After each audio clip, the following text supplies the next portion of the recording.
that's a county road, that's not a MDOT road. But that's a road quieting rate, road dieting is what it is when you go to 3 lanes.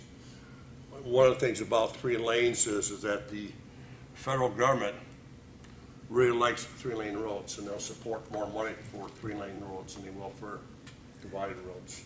That's just something to keep in mind. But the only problem I have with what you're saying is I don't like going from Kendall to Solon. If we're going to do 3-lane roads, they need to do it all the way out to Drake Road. They can't just do a section, because you're going from one section to another section, and you don't want to do that. And I'm not against the 3 lanes. I think that works. You're more in favor of the 3-lane too. Yeah, we've done that on Nichols Road, so we know it does. But and one thing about West Main, we definitely don't ever want to narrow that down, because of the emergency traffic that we do have on that road is tremendous to try to get up and down that road. But there is options there. Can I respond actually really quickly? Sure. Because in this process, I mean, I face similar, I've heard people say, like, why don't we widen the road to expand and say we can add a turn lane, right? So take away the biggest issue of crashes, which is the left lane of a 4-lane being both the turn lane and the through lane, the passing lane. That's where all the issues tend to come from. And so why don't we expand it?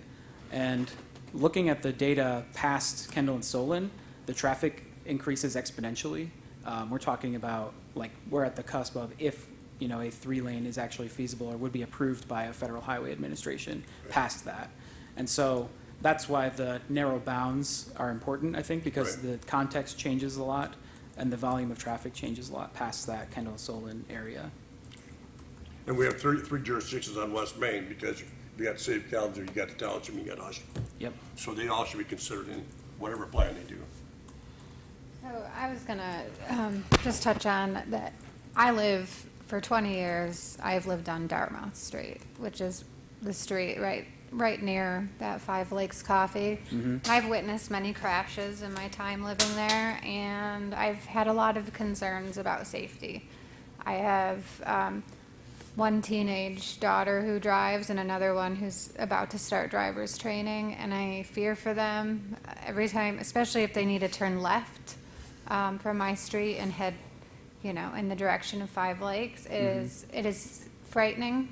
But there's also a large volume of cars. And so sometimes I will sit and wait. If I need to turn left, I'll just sit there and wait. And sometimes, like, the light cycle, the traffic signal, like, there just won't be a way to turn. Like, if it's around rush hour, sometimes I'm sitting there for a while.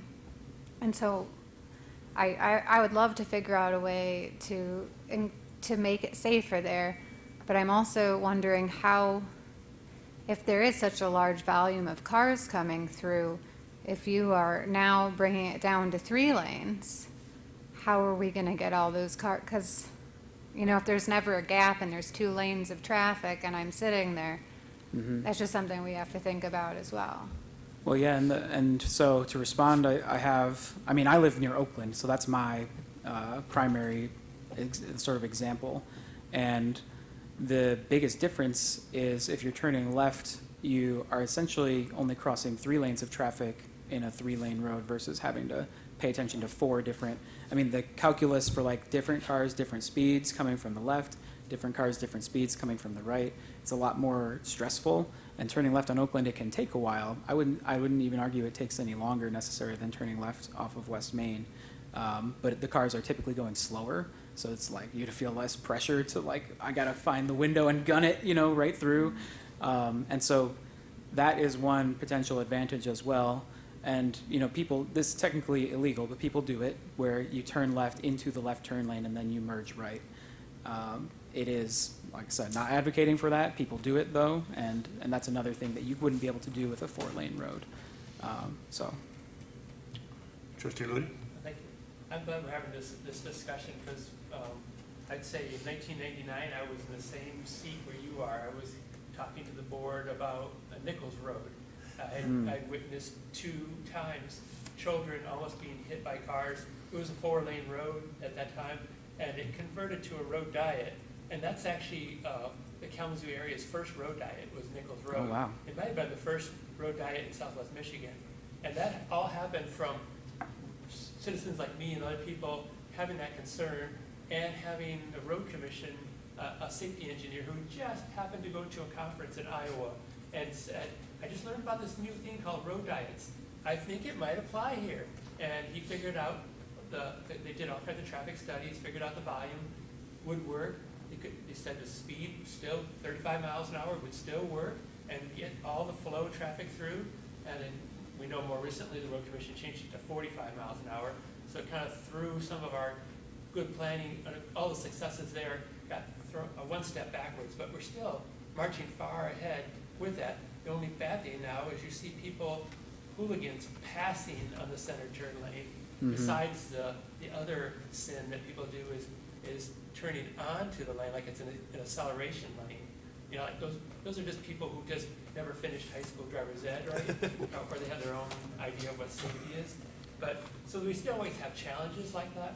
And I would say even with Nichols too, once the road diet came out, the only negative I ever felt was that it was actually harder to turn left because there were fewer opportunities to turn into one of the lanes like that. And now the speed limit is 45. It is even more challenging to turn, say, on Haskell by the Westwood Fire Station and turn left like that. So, I mean, there's some pros and cons, but overall, I think we're talking about positivity.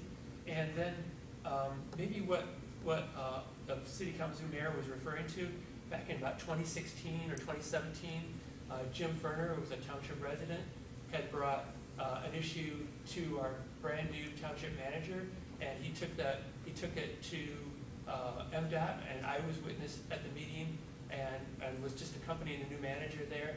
And the MDOT was very willing to do a study on M43 or West Main like that, as long as the township paid for it. About $130,000, they would do that. Whether they flushed it down the toilet when they got done, after it produced, we had no assurance what they were going to do. But I advised our manager at the time, we don't have $130,000 just to put something that collects dust on a shelf. But I was always all in favor of doing something like that, just as you are, advocating for today. So I like what you proposed today, like a resolution that just neutrally says we're about safety. We'd like to promote safety, and that we could also initiate discussions, as you mentioned, in a forum like CATS, because CATS is where it's at. Yep. And so those are great ideas. I really didn't like the resolution or the petition that was online, and I read it. I liked everything about it, but I didn't like the specificity. I didn't like it saying, here I am, a layperson, and I'm going to tell you a road diet is the answer. Like that, I prefer to have a variety of different stakeholders in the room, because those engineers can come up with those studies. They know a lot of stuff that like that Trustee Miller is asking for. They can pull that right off fast like that. So I think the discussion, getting that going, and Treasurer Miller is our representative for the township to CATS. So we have a seat at the table like that through our treasurer. And I should add, just quickly in response to the, I'm a layperson, the Complete Streets Advisory Committee, we sit with, and the traffic engineers that work for the city of Kalamazoo are in those meetings. And when we were talking about this particular issue one day, the engineers were in the room looking at the data. They were thinking like, oh, this actually could be feasible. And so that's some of the other, so the professionals that have the real expertise are, tenuous. I mean, there's always, you have to do reviews and more specific reviews and that sort of thing. And hopefully not costing so much, but the insight from those engineers did inform sort of my background and willingness to bring it forward as well. That's great. The only other thing I would add is that, when we had the discussion back in 2016 or 2017 with MDOT, and they were willing to do anything as long as we paid for the study, there were some concerns raised by, I didn't hear all the sources, but there was some concern about with a 3-lane, a center turn lane and 2 east-west lanes, that what about if there's a traffic accident that right now we have 4 lanes to use for getting emergency vehicles through the mess and getting people there. That's something I think people with more expertise could answer like that. But also, I think there's potential in, like, last Friday I was walking on M43 from the city of Kalamazoo all the way to my house in Lauderdale. We all live a quarter mile from M43, so that's why we know it so well. And then But, you know, it's not a very pleasant experience to be walking, because the road right-of-way is so limited. There's no tree lawn to separate a sidewalk, so those cars are going by, those side view mirrors on the big trucks are going pretty close to your head. It's not very pleasant. No. And I've been hit on a bicycle at Prairie in West Main, flew across 2 lanes of traffic, and luckily I'm living here to talk to you today. And I was rear-ended in a car at Truwell in West Main. So living experience of how dangerous that place is. Yep. But I still, it's our artery for our community, connects our communities. So we like to, I agree, I'd like to find a solution. Yeah, the Federal Highway Administration is very bullish on a 3-way or a 3-lane versus a 4-lane for emergency response. I was surprised they said significant, and I put this language in the resolution. See, they said significantly improve local emergency response times. And I think the other thing to consider is if we have a safer road configuration, there will be less emergencies to respond to. I'm sure many of those crashes that happen on West Main are resulting in injury. If we can truly bring down the number of injuries, we're bringing fewer, people to the emergency department. We're having fewer responses needed from our public officers. And so all of those things, we have to consider them as a package, right? And I think the Federal Highway Administration, I tend to trust their authority, but I definitely agree that there are people smarter than me that need to talk about this at CATS and elsewhere, definitely. Thanks, Nate. Ashley? Yeah, so I really like this idea. I've heard a lot of good things about road diets, and it sounds like you have a lot of good information too, and had good discussions with the city and your advisory team, so that's good. I think, especially since there's the CATS meeting coming up, perhaps the best thing to do at this point would to, if you have, a nice way of putting your information together in the next day, maybe, and getting it to Shireen, and I'd be happy to work with Shireen on it too. We could at least help initiate the discussion at the next CATS meeting, and then we can all sort of look at the data too, and then hopefully support something. But it is costly to do the studies, so it would be good to partner for sure with the different entities so that we Definitely. can get that done, and everybody would benefit, I think. I like the idea. I think also when you have the multiple lanes going, one way, people just tend to start going faster too. And I find that on West Main particularly, when people are trying to turn in to places and you have to all of a sudden slow down right behind them, that's a lot of times where some of the rear ending comes in play too. So I think just generally to slow the traffic down a little bit through that area, which is a lot of residential and walking and commercial, shops and things. I think just even being able to slow that down with just the one lane on either side and then having the middle, to me sounds like a great idea. But yeah, I think it's wonderful that you brought it up. I've heard many, many people bring up issues here at our meetings about West Main. So yeah, let's keep talking about it, and we're happy, to support you talking about it whenever we can too.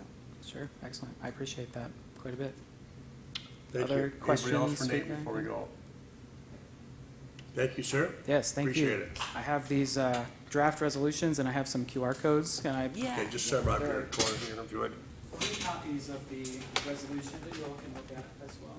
And I have that document as well, if you want to revise that. Thank you very Thank- much.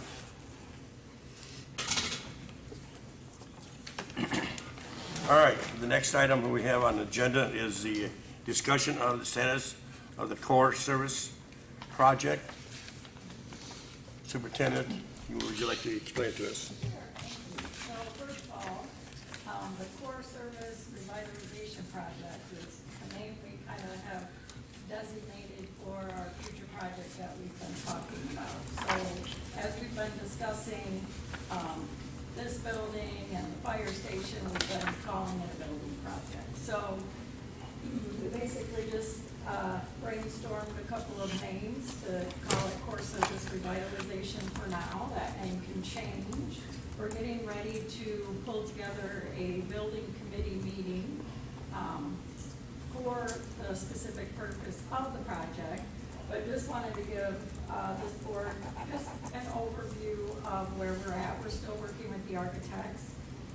We've done a pretty extensive space needs review that they have developed, and we're bringing forward that to the building committee. We have also looked at pricing, but we now need to really hone in with the space needs assessment that we have, and we have been advised by the architects it's probably time to start engaging with a construction manager to really hone in on that. So we have a developed RFP that's ready to go, and that will go out so we can get some costing on that, just to get an idea of what that looks like before we bring any recommendation back to the board. We've also been looking at property review, both this property and other properties. We do not have any updates on that as of yet. Hopefully we'll be bringing something forward soon.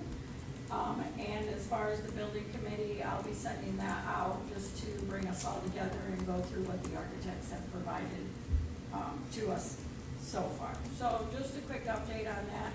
I probably will have this on all of our work sessions just as a placeholder so that because things as we're getting closer now, we'll want to be sharing that information at least monthly with this board, if not more. So just wanted to give that update to all of you. Thank you. Okay. All right. All right, the next one is the discussion of the Straw Family Park improvements.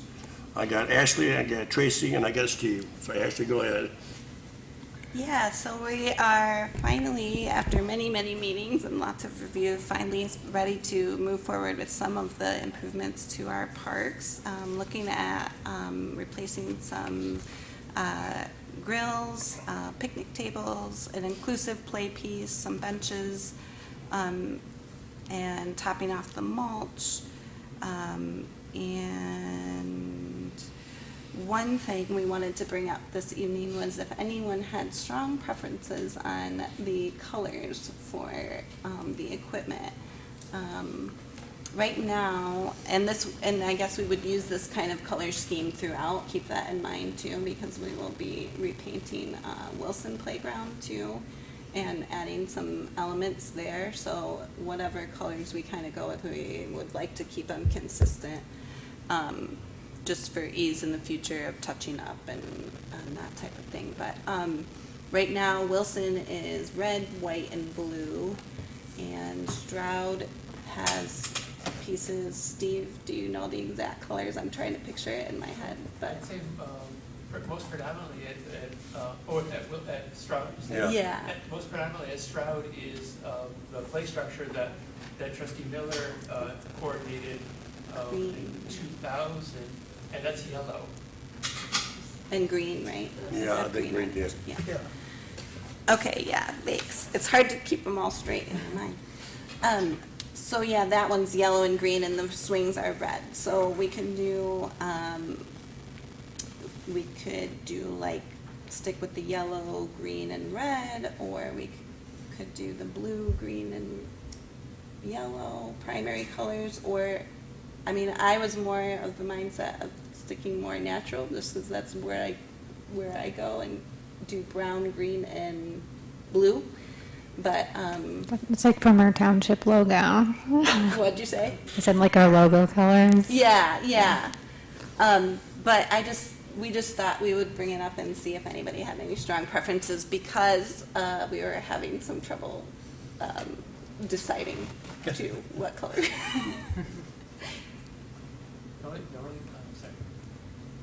The only idea I would have, I don't really have a strong feeling either way, but you have to put ourselves in the shoes of a preschooler, because the Wilson Playground, the Stroud Family Playground is geared toward young, early elementary at that. So whatever excites you when you were 4, 5, 6, that's the color to go. Yeah, that's true. And then maybe more muted colors is more of an adult version, but. So whatever crayons you played with, right? Is that what you're trying to say? Yeah. So do we like the red, green, yellow, blue? I think whatever ones you do, you want to do it, I'll make sure you do it on all of them the same, right? So stick with primary colors. I think you're better there. I Okay. think you're safe. Cool. Okay, Yeah. all right. Okay, Mr. Police Chief, Mr. Brian Ergang, would you please come up and talk to us? Yes, sir. Good evening, everybody. Had a chance to review the 2023 annual report. I apologize for its lateness. As you well know, things have been pretty busy. We continue to move forward with a lot of things, but I'm really proud and for you to look at this, see the great work that your police department's doing and the great work that they're doing in the community and the work that they continue to do. It seems like every year we keep adding a little more of the pieces that we talk about in not just our strategic plan, but also the strategic plan that you've developed. So I think there's some highlights in here. First of all, that we live in a relatively safe community. We know that we live next to an urban community that's brings up some urban adjacent issues, but all in all, pretty safe community. Continue to work hard. Traffic crashes are down, although they're not where we would like to see them. They certainly we're seeing some diminished numbers.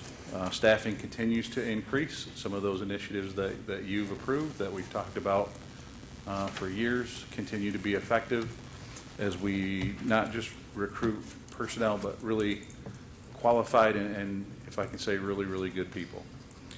We continue to work with our partners at other jurisdictions and our friends at ISK. We've been working really hard with the Kalamazoo Protect and Connect initiative, where we have an ISK social worker embedded with the police department. We've now gone from just 1 day a week now to 2 days a week. So that continues to improve our outreach to the community with ISK. We've also started our K9 team with K9 Tango and K9 Cash for 2023. And like anything, we've started a little slow, but they're starting to pick up steam. We're working out in the community every day, and probably a lot more famous than even the police chief, to be fair. Continue our accreditation efforts in 2023, and you're going to see the culmination of that tonight at the 7:30 meeting. To say that I'm really excited about that is going to be an understatement. I think that's a big leap forward for the agency and our community. And finally, as you all know, community policing in the same realm. I've been railing on that for at least the last 6.5 years or so, and as we're starting to knock down some of those walls in 2023, bringing it to fruition in 2024. So with that, I'll answer any questions you might have on the 2023 annual report. Before I open to everybody else, I'd like to thank you for the report. I think it was very well done. So tell Sam I said thank you. I was going to say, I will accept that. And everybody else that was I will involved in it. ensure to let Samantha know that she did a great job. A lot of effort from Detective Sergeant Ergang on the criminal investigation numbers, and then, of course, Lieutenant Jackson with the patrol numbers and the use of force data. Right.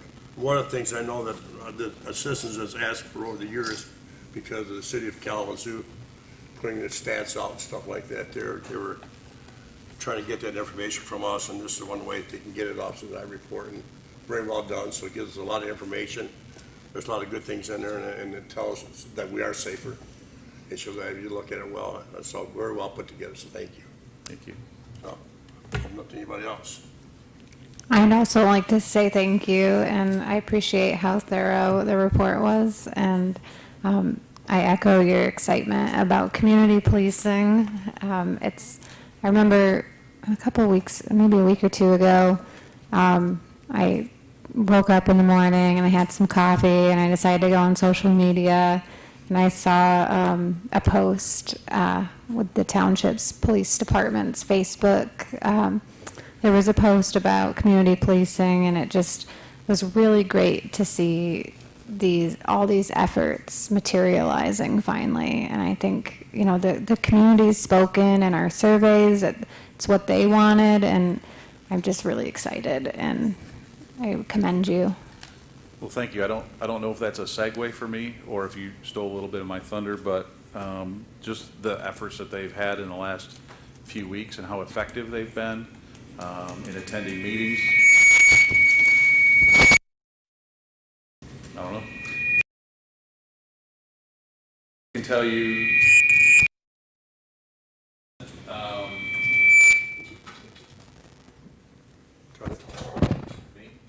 I'm just trying to turn all other ones off to see if I can find out which ones are doing it. Go ahead.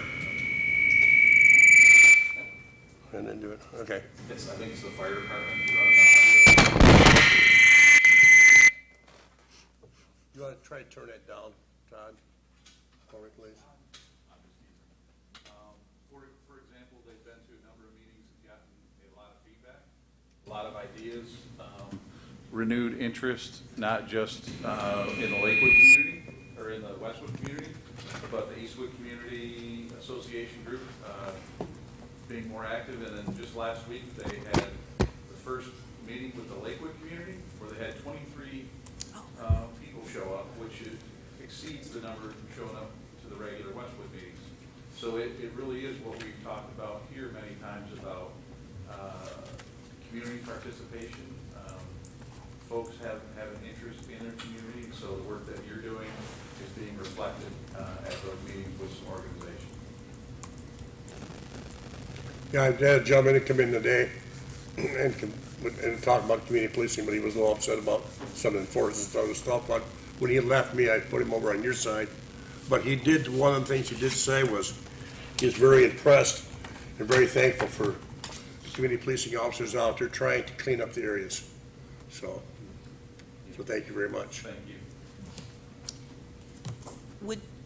Ashley, go ahead.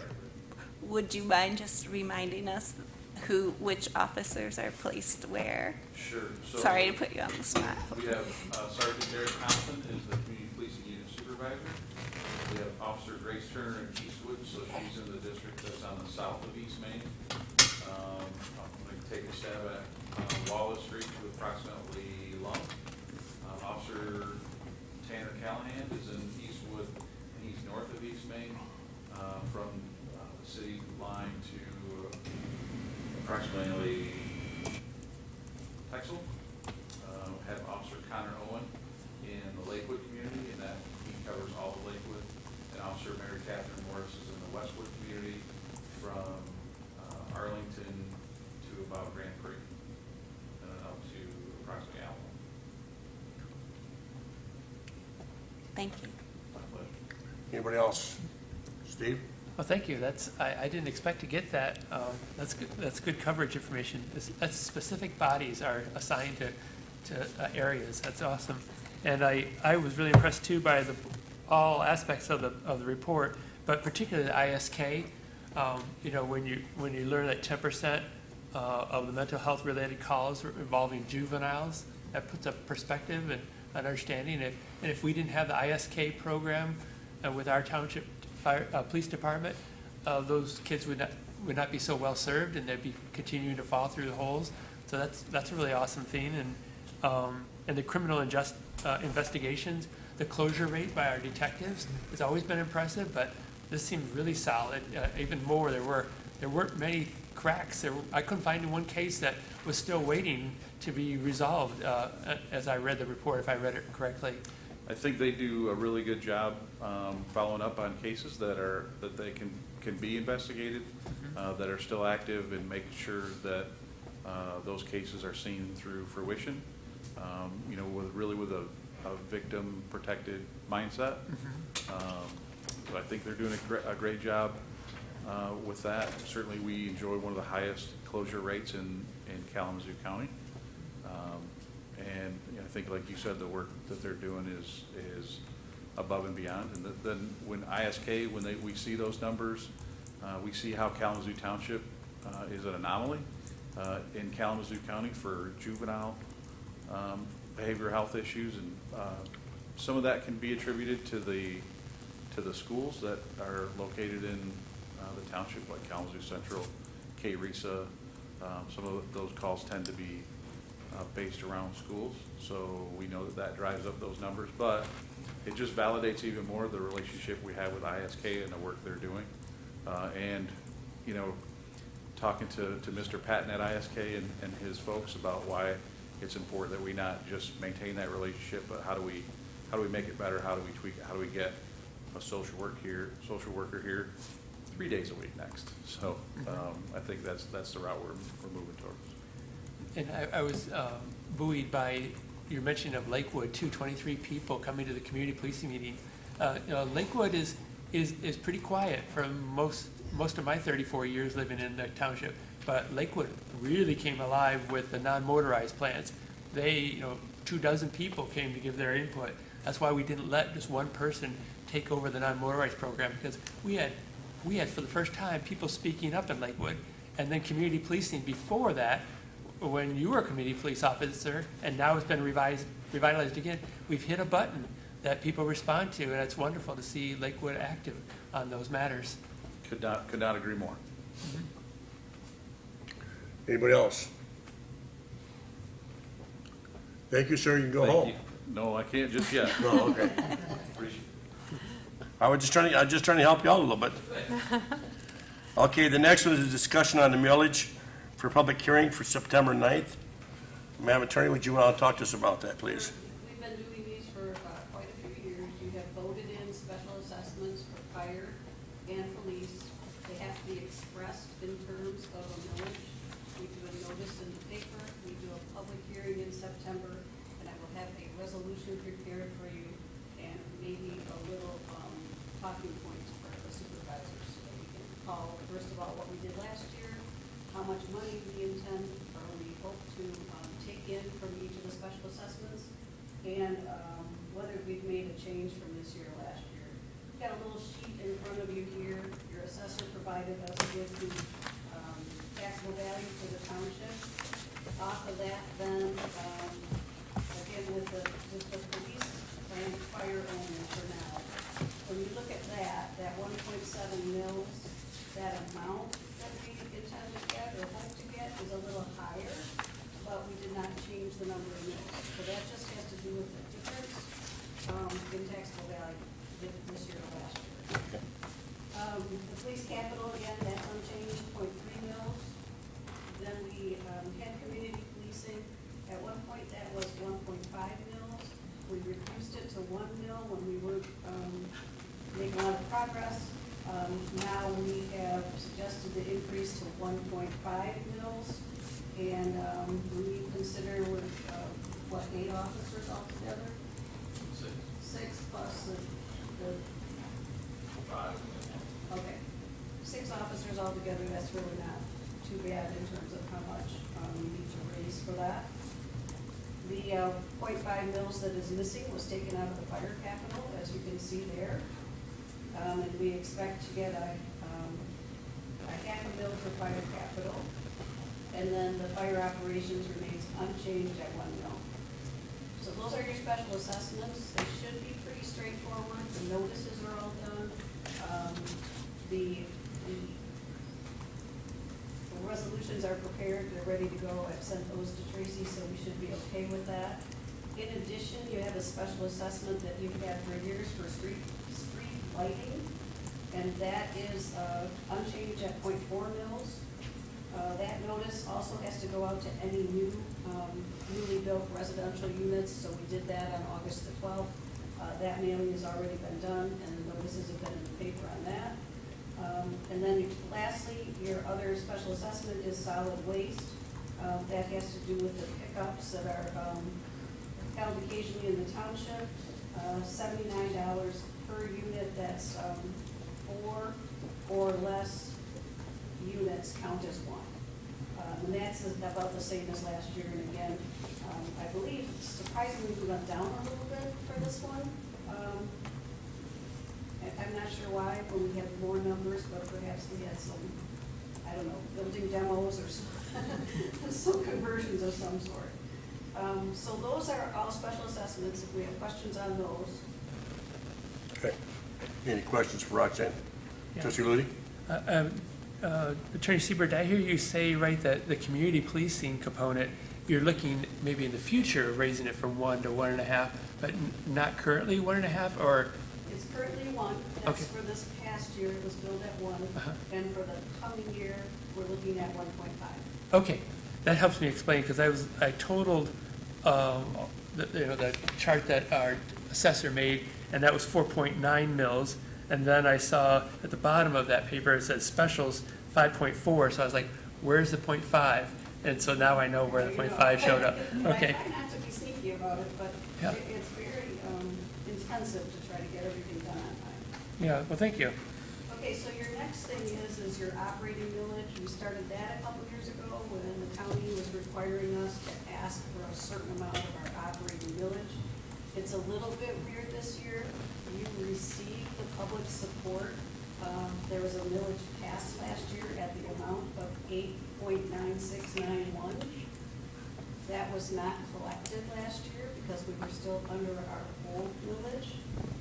So the amount was 87013 that was collected last year. But Headley affected and created your rollback already. So that was kind of the issue with respect to asking for it early. You wanted to make sure that you were gonna have it. But what happened then is instead of 89691, you're gonna get 8.8847, and that's in your resolution. The road bond is the last thing that we have to worry about, and basically what I do is I give a call over to Tracy and I say, how much money do you need? And she said it's about the same as we had last year, so that's gonna be 2.2 mils, potentially to bring in $1,301,039. And you have a resolution for that as well. Okay. Any questions?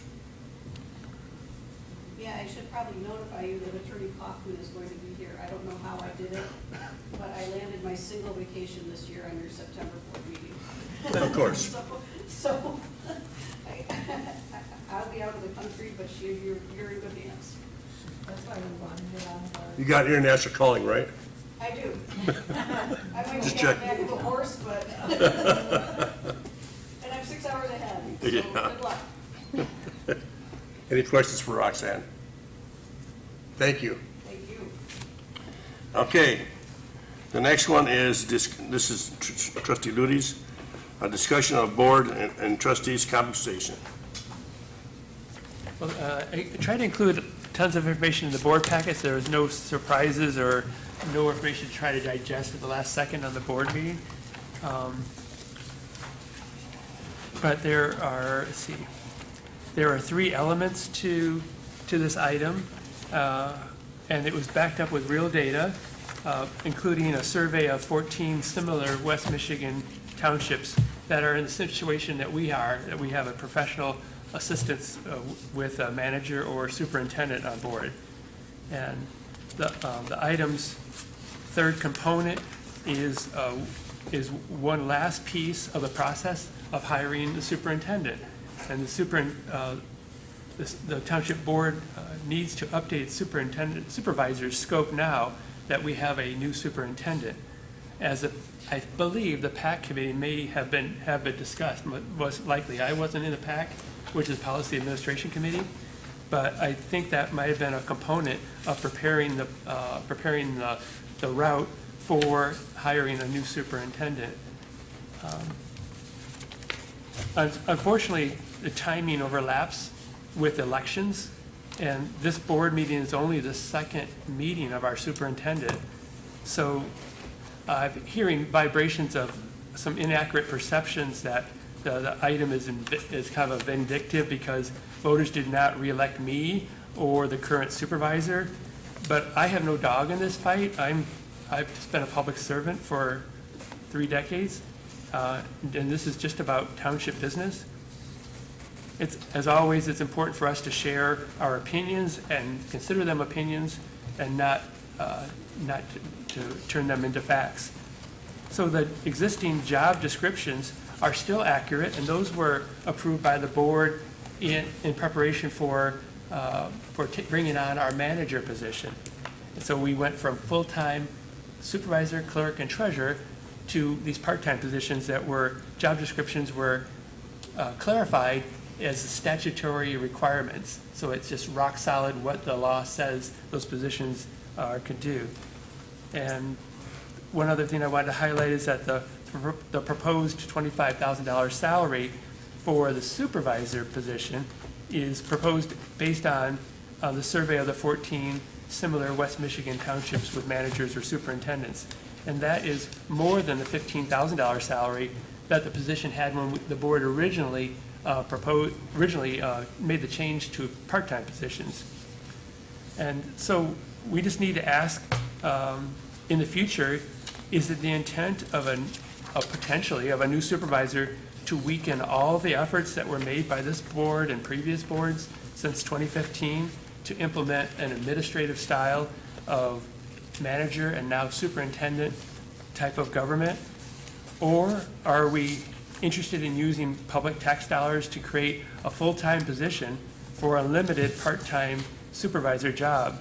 Statutory duties are limited to moderating meetings, nominating for the board's approval, committee assignments, legal agent for suits brought against the township, and serves at assigned outside meetings, which fits both a retiree or a person with an outside full-time job. For those that our door is wide open for people of different situations to join township government as a supervisor. So we established a manager superintendent style of government in order to make our township stronger and to be able to reap the benefits of continuity, because we have elected officials come and go, and with the elections every 4 years. And we need, also our aim since 2015, the various boards, is to strengthen our professional administration so that we have a stronger personnel, stronger finance, and stronger staff development functions. So that's some of the background and the thinking that I had in bringing this to the board. And it probably aligns with, like I said, what the PAC had already been considering outside of my knowledge.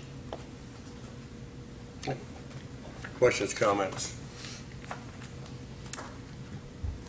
What? Ashley?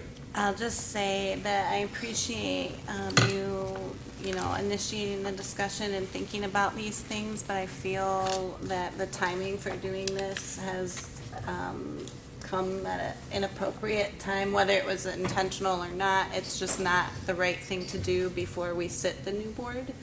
I think that we need to look at this more carefully and thoughtfully and comprehensively, deciding what does our new superintendent, what level of support will she need moving forward. She's only been on the job for a few weeks now, so I would be very hesitant to make these moves now without the new board in place, and so quickly and swiftly when it's not really an urgent matter, and the cost savings for the amount of time is just not, it's sort of insignificant comparatively overall to the budget. So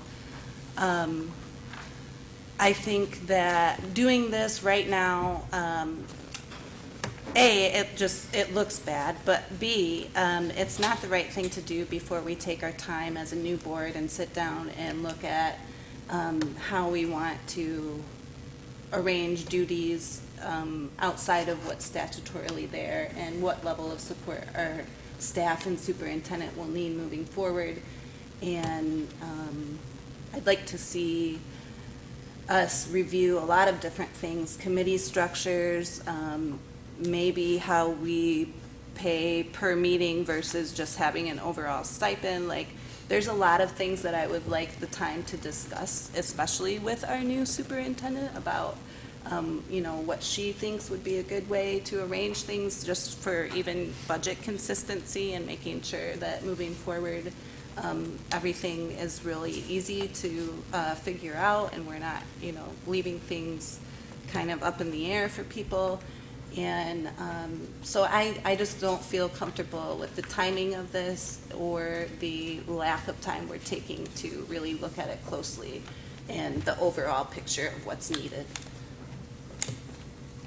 Okay, anybody else?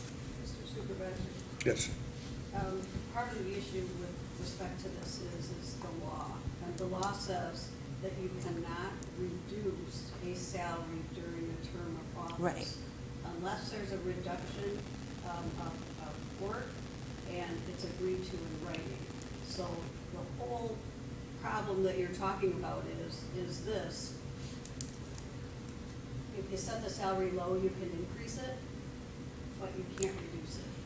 And that's kind of what you're up against here. So when you start trying to set things for the future term, what you're dealing with is the unknown, but you're also dealing with what will the new board do. In theory, will they increase it or not? The supervisor's duties are reduced under the statute to 3 things. It doesn't have to be that way. Most people are in the office all the time, but in reality, it wouldn't have to be that way. Secretary to the board of review, moderator for the meeting, and the legal agent for the township. So when the superintendent and I talked about that, I said, you know, here's the thing. Yes, we need to change probably your personnel manual. There's a whole bunch of stuff that's going to go along with this. But your timing is such that if you don't do it before the term starts, you have no option to do it in the future unless we have a reduction in duties and agreement rate. If I may respond to that, that's exactly why I don't think it's appropriate to do it now, because we don't know what that situation's going to look like. So I'm sure that I trust that the new supervisor coming in would be competent to make that decision. You know, they're a public servant too and have the best interests of the township. They were voted in by the voters. So if we have some time with this new setup and we look at things thoroughly and comprehensively, then we may find that that's the case and there's a reduction in need and a need to reduce the salary. But I think it's inappropriate for this current board to assign that without knowing that for sure. Mark, I was looking at you, and then did your hand up or not? Thank you. I would actually like to address my reasoning on this item at our regular meeting, rather than repeating it now and then again then. Okay.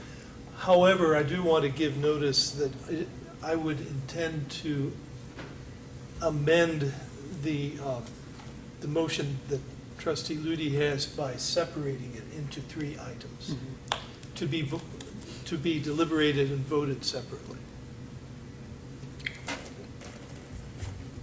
Thank you. Treasurer Miller? I also agree with Trustee Glass. I think this is a very inappropriate time. This is something that I had brought up prior about if we're going to change salaries, it should be done prior to when candidates submitted their petitions to run for a position so that they know exactly what they're being paid and what their responsibilities are. So the job descriptions are still in place, but I think before a general election to change salaries is not appropriate. And also, there were a few years back that we did employees' wage studies, and rather than us just saying, oh, we should pay, you know, the clerk so much, or the supervisor so much, or the treasurer so much, maybe we should do something like a wage study for elected officials. I think that would probably be the most effective and efficient way to determine who should be paid what, and then bring it to a board for a vote. And I think the board structure is going to change, so I'm not sure that this board should be deciding that. It's just like in 2016, in April of 2016, when that board decided that the elected officials, the treasurer, clerk, and supervisor would be paid $15,000, that was made on decisions for members of the board who were hopefully going to be here, but also new members that were elected to positions. And I also think that the members of the board that were a part of making that decision were not educated on what the positions actually entailed.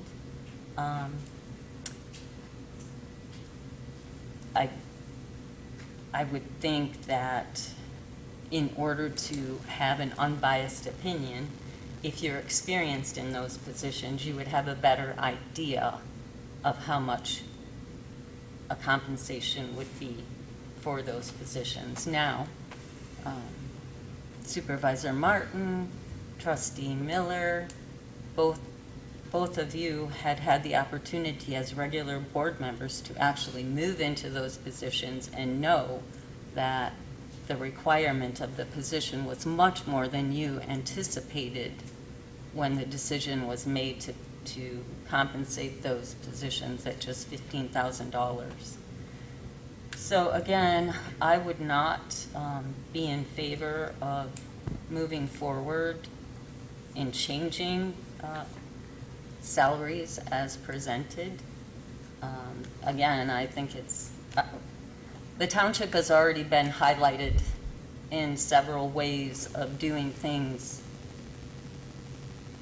quickly, not with a lot of thought, just trying to make things fall together as we would like. And I would really like to slow down and be proactive instead of reactive. Again, I feel like this is kind of a reactive thought. Again, we should have been discussing it maybe a year ago when we changed compensation for the elected officials. Maybe that would have been a really good time so that our people, our public, was aware of our intention. So I would like to ask if Superintendent Morid would initiate a salary exploration for elected officials and see if we can actually get some accurate numbers. So would that be something like a study of 14 West Michigan communities who have a manager or superintendent? That kind of study? That is before you right now. Right, but in what you brought forward was a comparison of municipalities of a lot less people in the municipality. So, you know, looking at the research that was done, I don't feel it's even a fair comparison because many of those had a lot less residents than what we have, and one of them had a lot more. So I would like it to be a more accurate study of, yes, comparable to our size, comparable to the positions, the job description of the positions, and the statutory duties. Okay, you done? Thank you. Anybody else? Go ahead. All right. So I'd like to start by actually quoting a letter from our former clerk, a part of his letter of resignation that was dated January 23rd of 2023. I'm not going to read the whole thing, but I just wanted to focus in on one paragraph.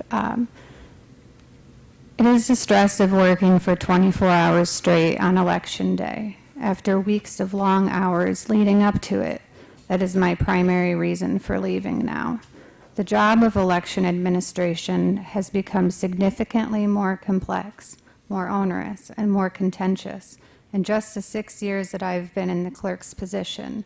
More and more complexity has been laid on to election administrators, both by regulations and by voter-approved initiatives.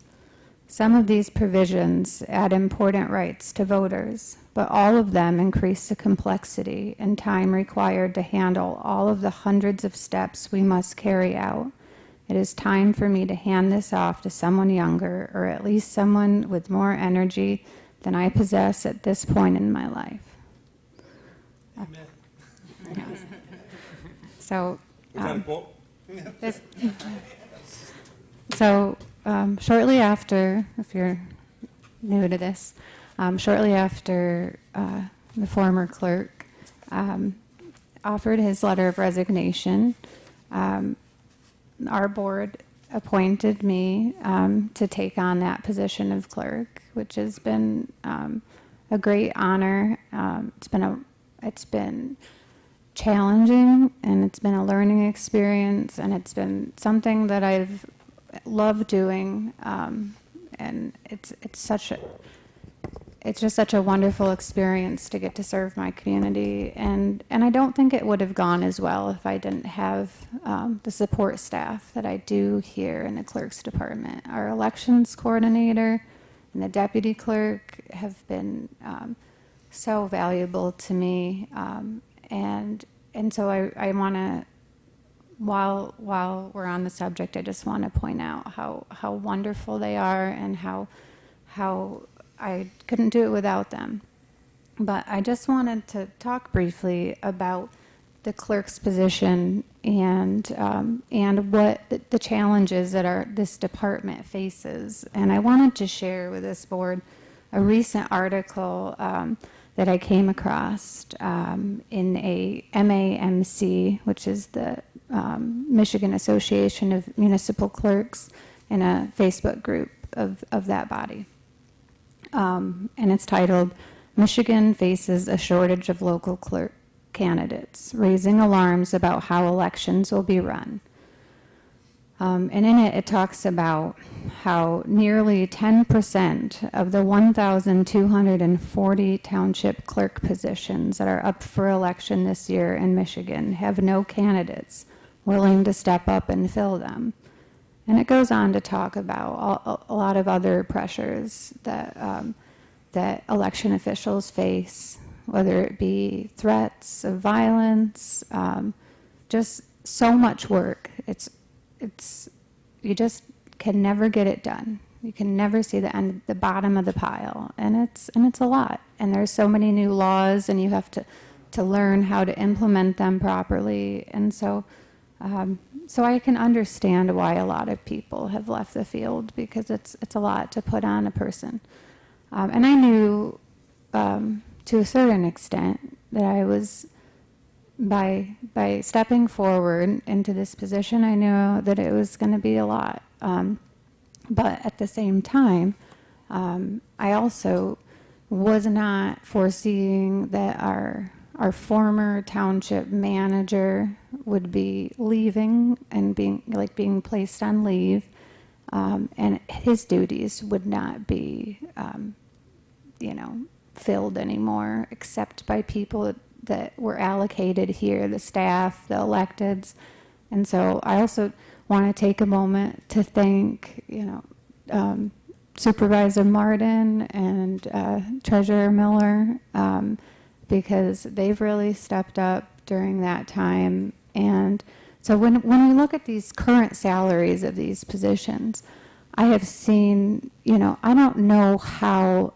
I understand that a former board felt that the supervisor, the treasurer, and clerk's positions could be part-time. And I just don't understand, with how many expectations are put on these positions, how they could be part-time and have them done well, especially the clerk's position, which has more statutory duties than the others. And in the time that when our manager left, I became the de facto marijuana administrator, which is very time-consuming to deal with all of the work that goes into that. And so I've done a lot of research over the weekend. Once I knew this was coming before the board, I knew this was going to be a chance for me to advocate, not for myself, but for the position. And that's why I understand, Trustee Glass and Treasurer Miller's concerns with taking this up to reduce pay before a new term. I understand those concerns, but I am, and it's an uncomfortable thing for me to advocate for a position that I currently hold, but I have, when I looked over, and I also do want to thank Trustee Ludi, because he did recognize that that clerks, he made a recommendation to increase the clerk's salary. But I don't feel like some of the numbers that he shared, when it came to the clerk, he was, I actually followed up with some of the municipalities that he had information on, and a lot of those clerks are part-time. Pretty much all of them were. And I'm not working part-time, especially with I have a lot of duties that I have that are not statutory. So I'm the FOIA coordinator and I'm the marijuana administrator. So I just have some information that I'd like to pass out to the board. A letter from the MAMC regarding the importance of compensating election officials appropriately. That article, I'll pass that around. I'll also have copies available if anybody would like to see it. And then I also, so I didn't feel that the data relating to the clerk pay that Trustee Ludi offered, because those were all part-time clerks, I didn't feel like that would be relevant to what we have going on here at Kalamazoo Township. So I did, and even regardless if we have a superintendent or a manager, that's not helping me with my statutory duties. But I did want to share some data from a MAMC clerk compensation survey that was, I think that the MAMC put this out around April of this year. And so it was a very huge spreadsheet. So I focused in on especially charter townships with similar populations. So I wanted to share some of that data. And then, and on that particular compensation survey of the, looks like I had probably about 20-ish municipalities. The average pay for full-time clerks from that survey was $84,804. And then I also looked into our own county and what full-time clerks were being paid in municipalities with populations of 5,000 or more people. And it was interesting because Kalamazoo Township was very low compared to these other municipalities. And you'll see on this document where I took an average of the full-time clerks in Kalamazoo County, with those 5,000 plus populations. That average is $80,036.52. But if you exclude Kalamazoo Township, that goes up to $84,327.45, which shows that we're bringing down the average here. And so, and I also wanted to point out that the job description in the packet with the information that Trustee Ludi has shared, that is the job description. It's written as if it's a part-time position, but that's not been my experience. I have to do the work because it's a statutory requirement, and while I do have wonderful support, there's just not enough hours to get all the work done. So I did want to just pass this information out so that to share it with the board. And I just wanted to also talk about how I do feel that those current salaries, while I feel that the salary of the clerk, in order for me to be paid what similar clerks in other municipalities of similar size and doing similar workloads, I feel like that salary average would be $80,000, and I feel like that would be equitable for me since I've taken over the administration of marijuana. And I will say that the Lawrence Township has a marijuana administrator that's their sole job, and their salary is $56,000. So I'm doing this currently unpaid, and I'll say that currently I think we've pulled in about $80,000, and the the fees, we get $5,000 per license at Kalamazoo Township, which is supposed to be used for the administration of marijuana. And so I don't want to, it's hard for me to advocate not only for myself, but for the position. I would personally prefer to take this up before the election because I do have an opponent. And I would like to see this salary set at an equitable rate, whether I serve in this position or somebody else. So it's my own personal feeling about it. But I just wanted to tell you all how I feel about what would be fair for this position. And yep, I'll go about and pass these down. Anybody else? I would like to recommend we follow up with Trustee Miller's suggestion because we are practicing one of the things that's been a deficit the last few years. We're just rehashing on a work session the same thing that's going to be discussed at the regular meeting. So I prefer that we continue discussion at the regular meeting. Do we have anybody else for anybody else? Okay. The next one here is a discussion of anything that is not on the regular agenda. And former clerk, Miller, I got your name marked down there because I think there's stuff that you want to talk about.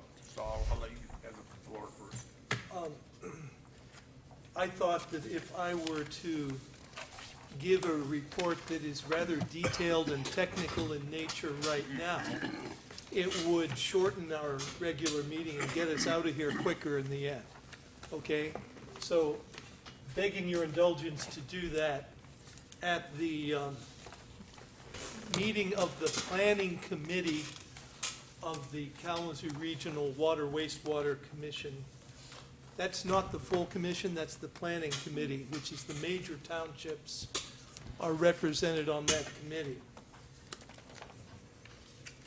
And I have to judge how much tolerance for detail that my audience will have at this point. I'm trying to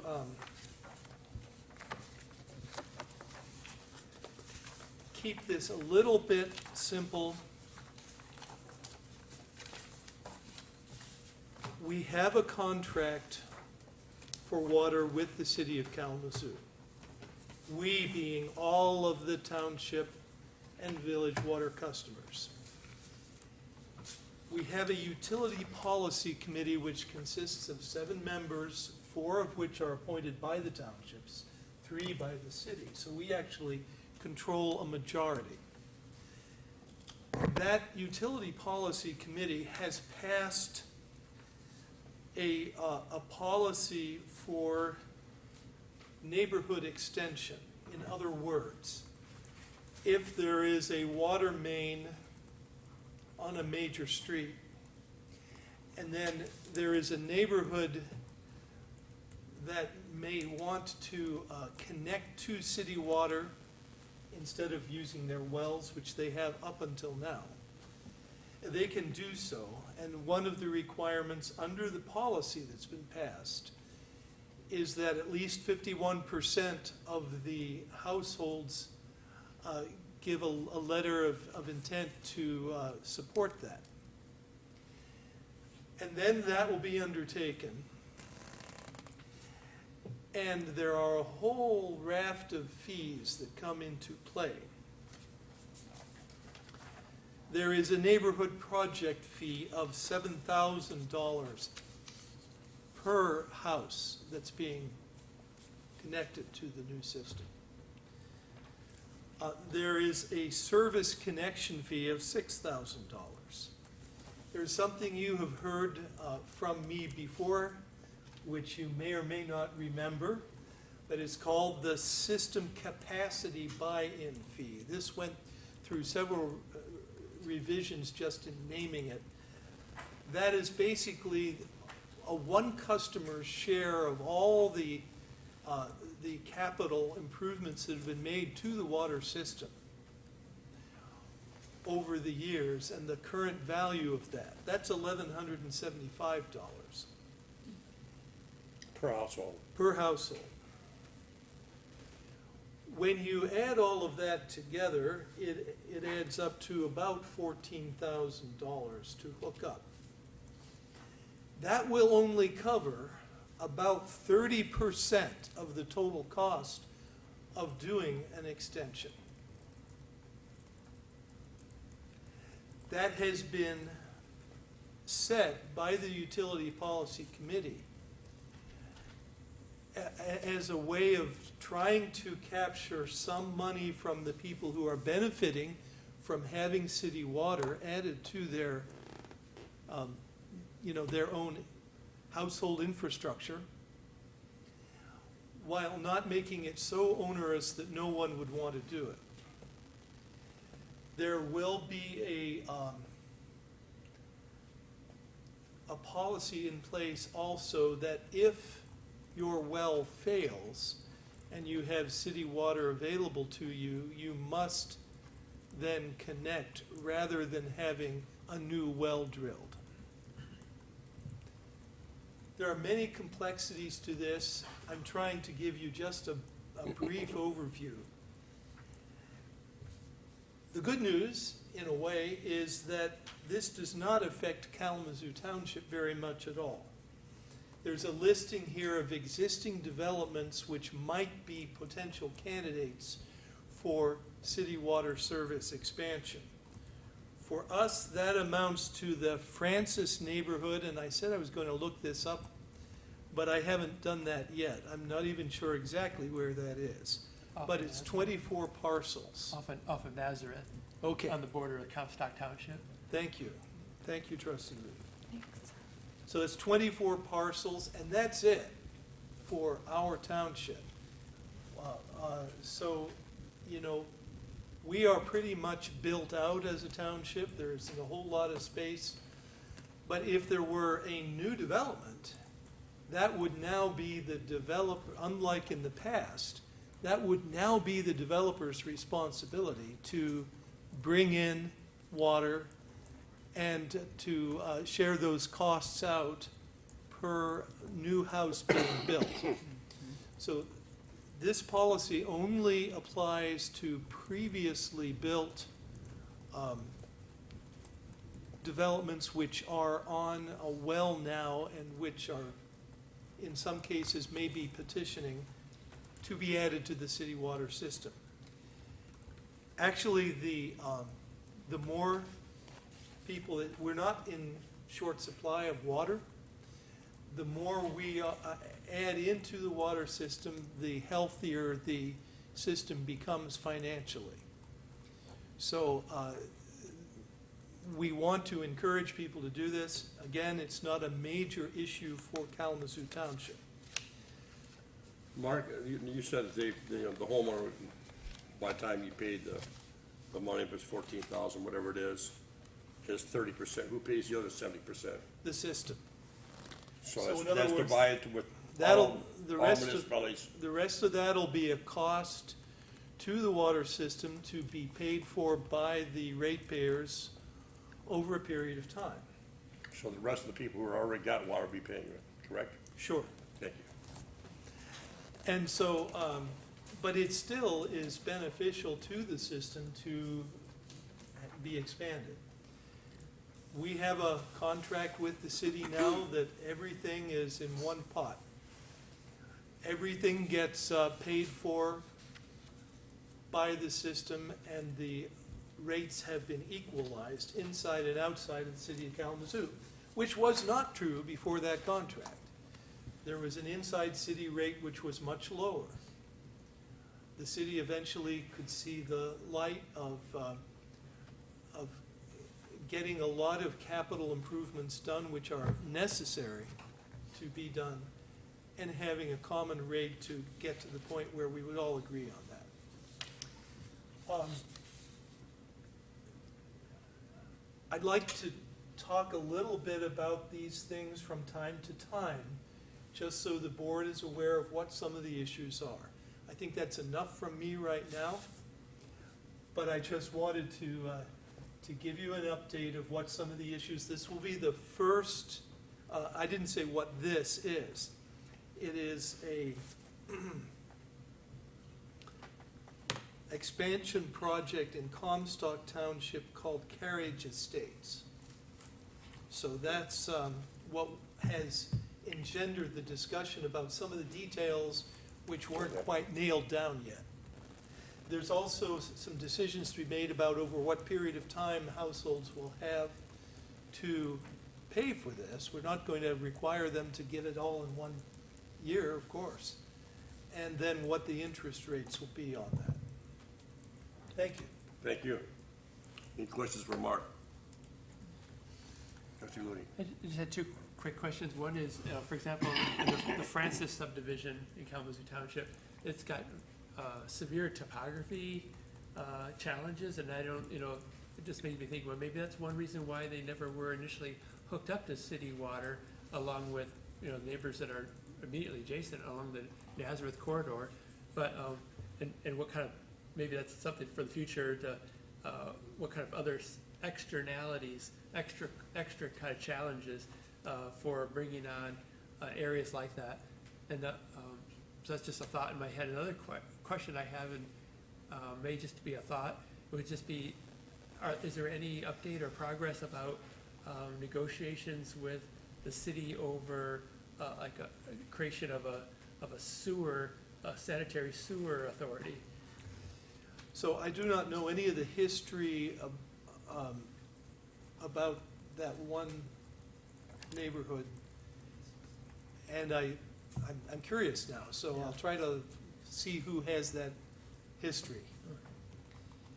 As to the sewer contract, those negotiations are ongoing. We hear different things from meeting to meeting of the regional commission, that we're making lots of progress, and then, oops, we've had a new attorney on the city's side, and they need to get up to speed on things. And it's so kind of like 3 steps forward and 2 back.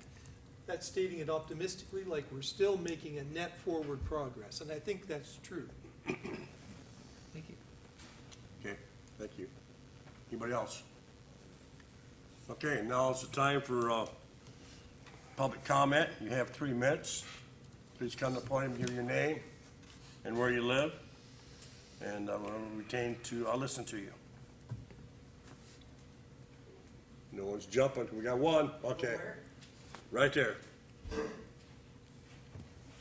Hi, everybody. Night. I'm Todd McCurdy. I live at 3114 Nazareth Road. And I see the chief has already left, but I've been in the township a few times about a homeless encampment behind Spring Valley School. There's half a dozen or so people, a couple pit bulls. It's been there for several years, but I think it's getting bigger.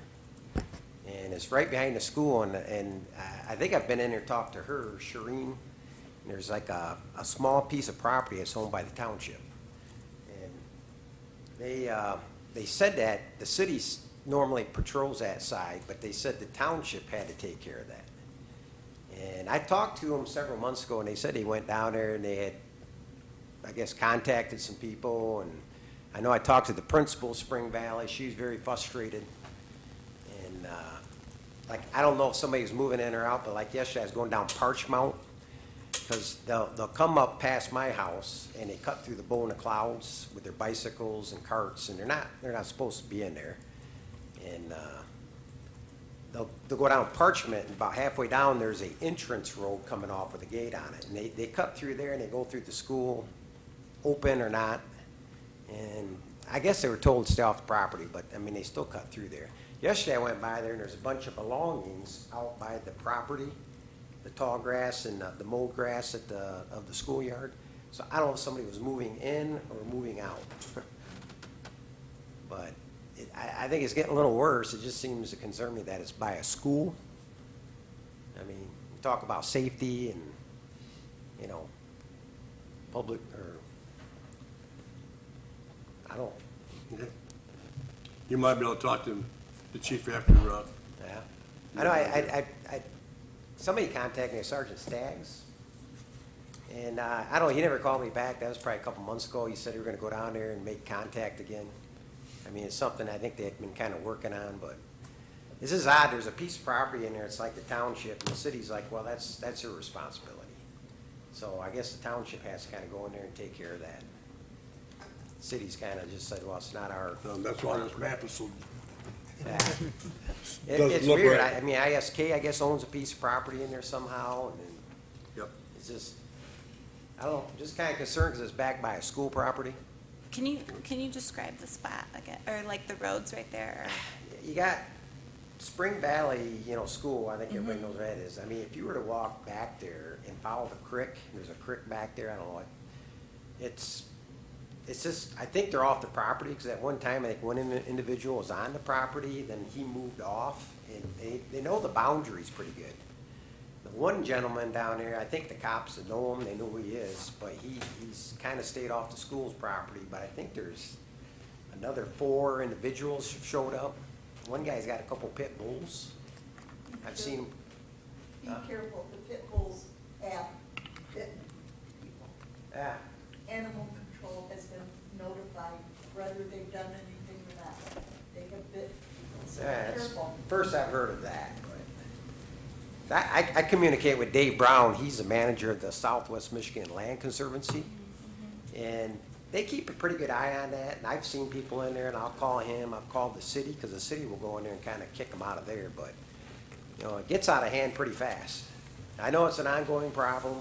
You push them, and they just go somewhere else. And but that's a school right there. And I know the principal, she's been kind of frustrated over it. We're 3 minutes up, so I thank you. All right, thank you, guys. Thank you. Anybody else, please? Trustee Lee? I don't think I've ever followed up on a comment, but I can verify everything he said is true. A month ago, I saw the same situation, freaked me out. I turned right around, and the property that he's talking about is in the city of Kalamazoo. The part that's Kalamazoo Township is the parking lot off of Nazareth and a small portion of the preserve, Born in the Clouds Preserve. Yeah, yeah. But the vast majority of that is the city of Kalamazoo. And then beyond the preserve is where the homeless encampment, homeless city is, an established city, is right on the edge of the school playground. Thank you. Okay, anybody else? Anybody on Zoom? Anybody on Zoom that would like to speak to the township board, please unmute yourself. You'll have 3 minutes to talk.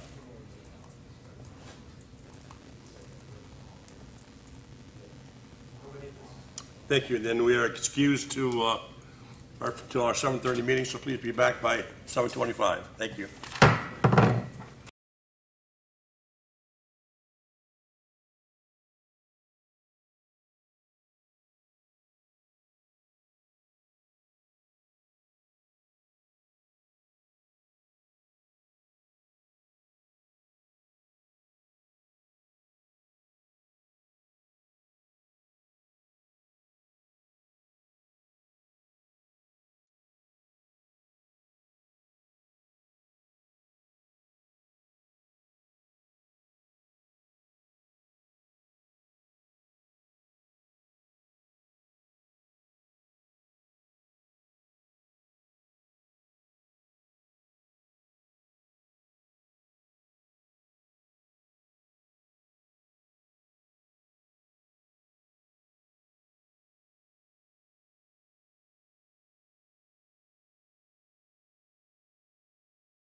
Okay, good evening. It is 7:30, so welcome to the Charter Township of Kalamazoo regular meeting for August 26, 2024 at 7:30. And our first thing is call to order. And I see that we do have one board member that is off. Y'all, do I have a motion to excuse? I will move to excuse trustee Robinson from tonight's meeting. Support. Support. All in favor, say aye. Aye. Opposed, say nay. Thank you. Okay, the next thing is the Pledge of Allegiance. Trustee Lee, would you lead us in the Pledge of Allegiance? Sure. I pledge allegiance to the flag of the United States of America and to the republic for which it stands, one nation, under God, indivisible, with liberty and justice for all. Thank you.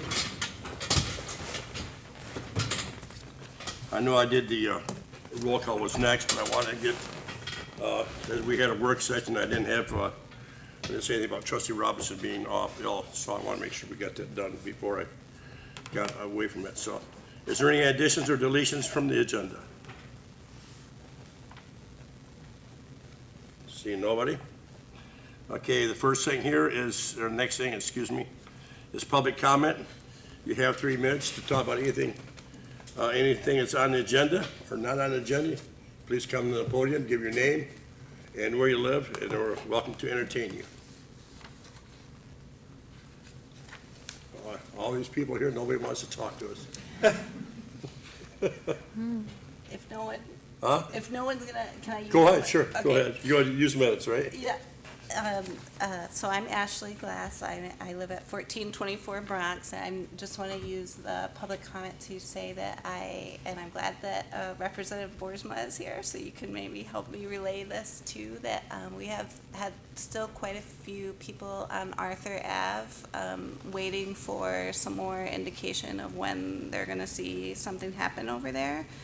And so I'm hoping and planning to get in touch with Road Commission this week to ask questions and see, where we're at with that. But it's been flooding really terribly every time it rains. So I don't know if we need to also work with a drain commissioner to see if there's an issue there or what needs to be done. But Arthur Ave has been, a significant problem for residents on that street for years now. It's going on. So I'm hoping that we can, I just wanted to bring that up again today just to put it back on people's radar and say that we'll continue to follow up and see what we can do to get them some relief for that issue.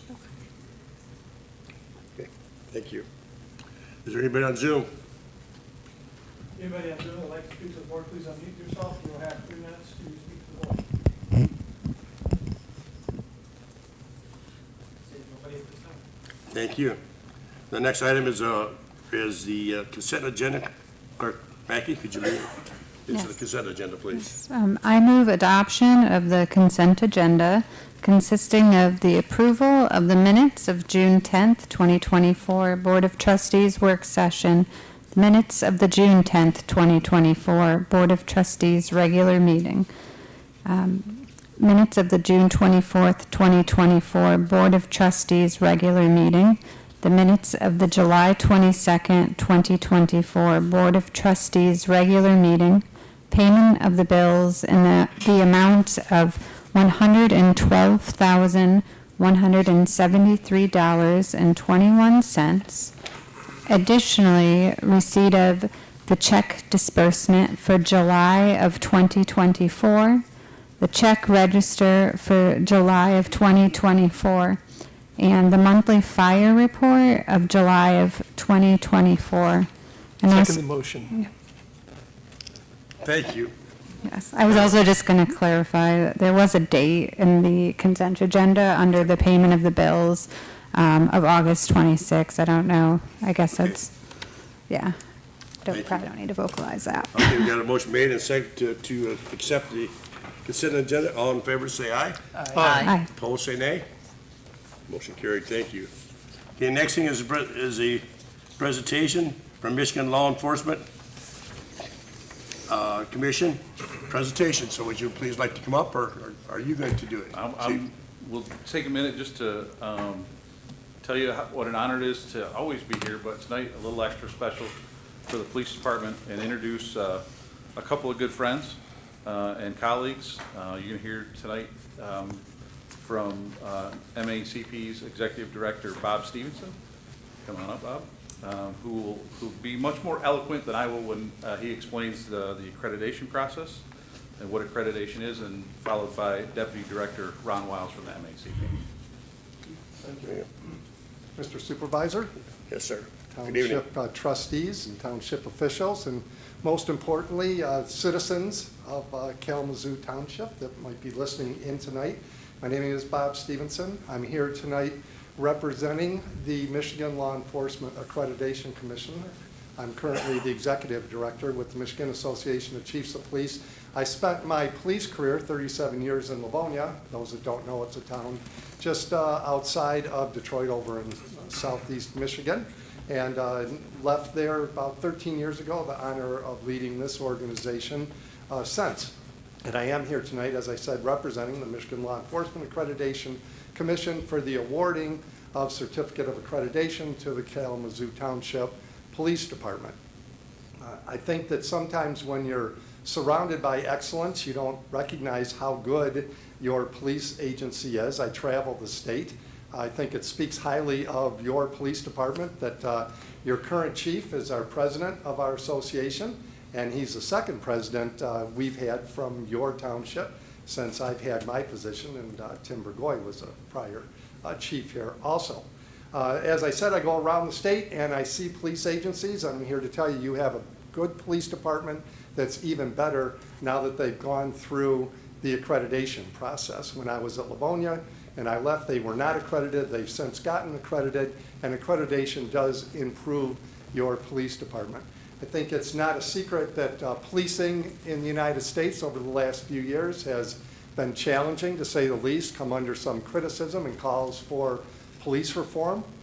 I think that you should all take solace in noting that every single one of the police reforms that you hear called for around the country, your department already has those policies in place.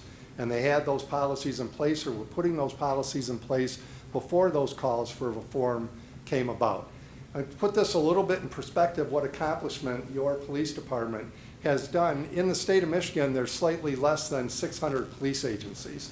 Of those 600 police agencies, 83 of them are county sheriff offices, and we have slightly less than 400 municipal agencies, and the rest of the police agencies are hospitals and railroads and tribal police and such. Out of the some 600 police agencies in the state of Michigan, your police department is only the 80th to achieve accreditation. So to put that in a little bit different perspective, of the 600 police agencies that are in the state of Michigan, your department has done what 85% of the other police agencies have not yet accomplished. To be quite frank, I look forward to the days that all the police agencies in the state of Michigan are accredited, because it does significantly improve the police services to your township. It's also a completely transparent program, and the citizens should take, again, some solace in knowing that their department has gone through the accreditation process. So we are here tonight to award the certificate of accreditation. We do not give out these certificates of accreditation. They're earned, and it takes a lot of work. And I'd like to introduce our Deputy Director, Ron Wiles, retired chief, to speak a little bit about the process of accreditation, to give you a little bit more feel about the work that went into this. Thank you.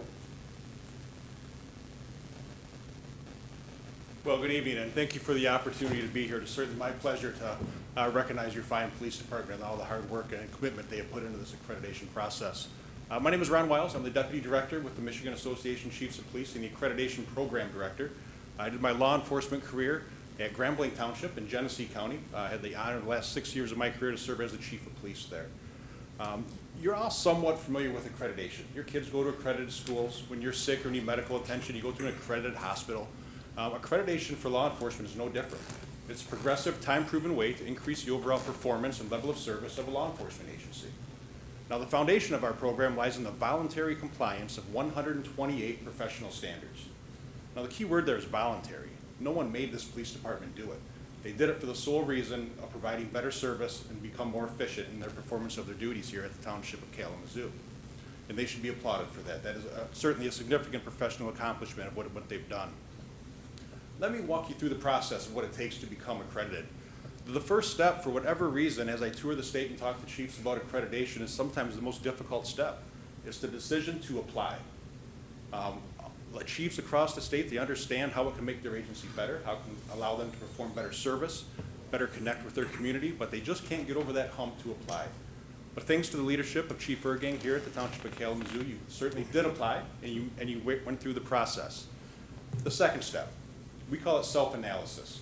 The self-analysis is where all the work is done. Going into this process, the police department had a set of written directives. We had a set of 128 professional standards. The goal is to become compliant with all 128 standards. So you look at your written directives, you look at the standards, and you compare them. I can tell you going in, they had some work to do. There's some areas they were totally compliant, but there's other areas, after looking at the standards, they had to adjust their written directives to become compliant. Now, we all know it's one thing to say you're compliant with something, but accreditation requires you to show that you're compliant also. We do this thing through a thing that we call proofs.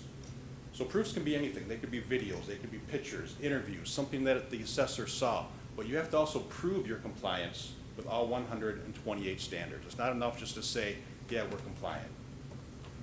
Once they're in a position where they are in compliance, they believe they're in compliance with all 128 standards, they reach out to me, and I send a team of trained assessors to the organization.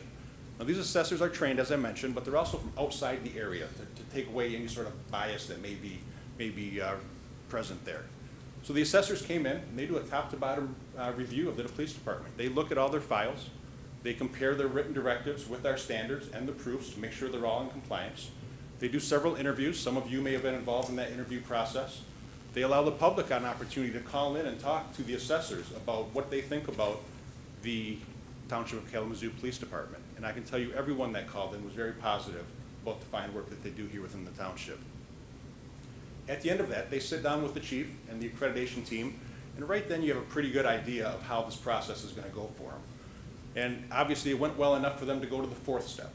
The fourth step is when they appear before the Michigan Law Enforcement Accreditation Commissioners for a hearing. Now those commissioners, they ask a series of questions to the chief and the accreditation team about the process, about the things they do at the department that sets them apart. And at the end of that, I'm proud to say unanimously, all 13 commissioners voted to approve accreditation for the Township of Kalamazoo Police Department. Now, by itself, that sounds like a pretty significant process. And up to this point, the police department has made a promise. They've made a promise to their department members. They've made a promise to you as the elected officials. And they made a promise to the residents of the Township of Kalamazoo. Now it's time for them to keep that promise, which leads us to the fifth and final step, re-accreditation. So in 3 years, I'm going to send another team of trained assessors out to the township to do another top-to-bottom review. This one's a little bit different, though, because instead of just having 1 2-year period that we're assessing, we're going to assess each year individually of that 3-year process. So you have to comply with all 128 standards all 3 years of that process. You have to have separate proofs for all 3 years of that process. It is a significant professional accomplishment. It takes a great deal of work, as I'm sure Chief Ergang and his team will attest to. But I could not be more proud of the work they did.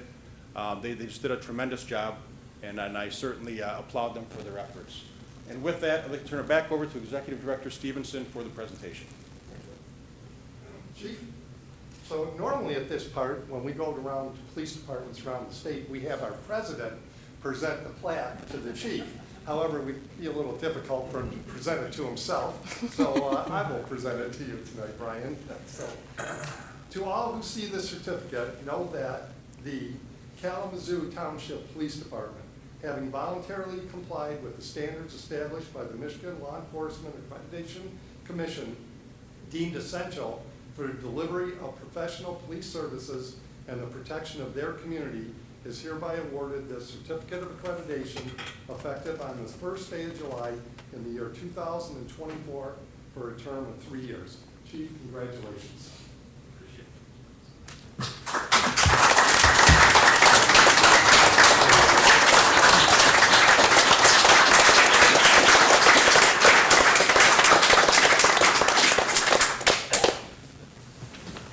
So So as I said, this is super exciting for us, mostly because it's a culmination of a lot of years and a lot of hours and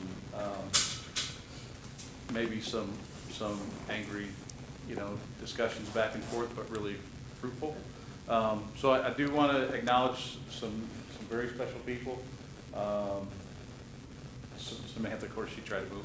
Samantha Lee, who served as our accreditation manager, was really behind a lot of the organization and a lot of the putting a fine point on a lot of the things that we were doing.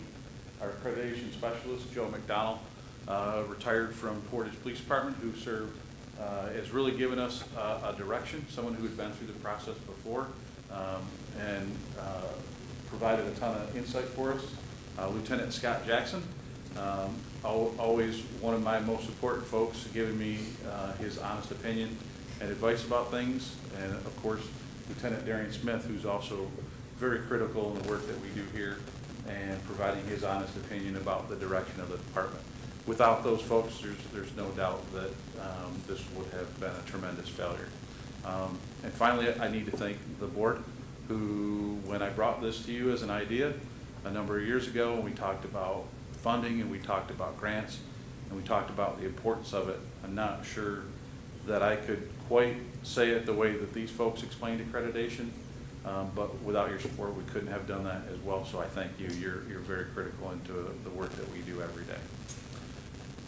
And then finally, I think our community and the rest of our department, and some of our folks are here, and they'll start nodding their head when I tell them we put out a tremendous amount of new policy. We rescinded a tremendous amount of policy, and we did a tremendous amount of training, and it was a culmination of this award, but also a paradigm shift in how we police and how we track the work that we do and the proofs of what we did. And no doubt the accreditation process has made us better agencies and our officers better stewards for the community. So again, thank you to all you, and thank you. We appreciate you.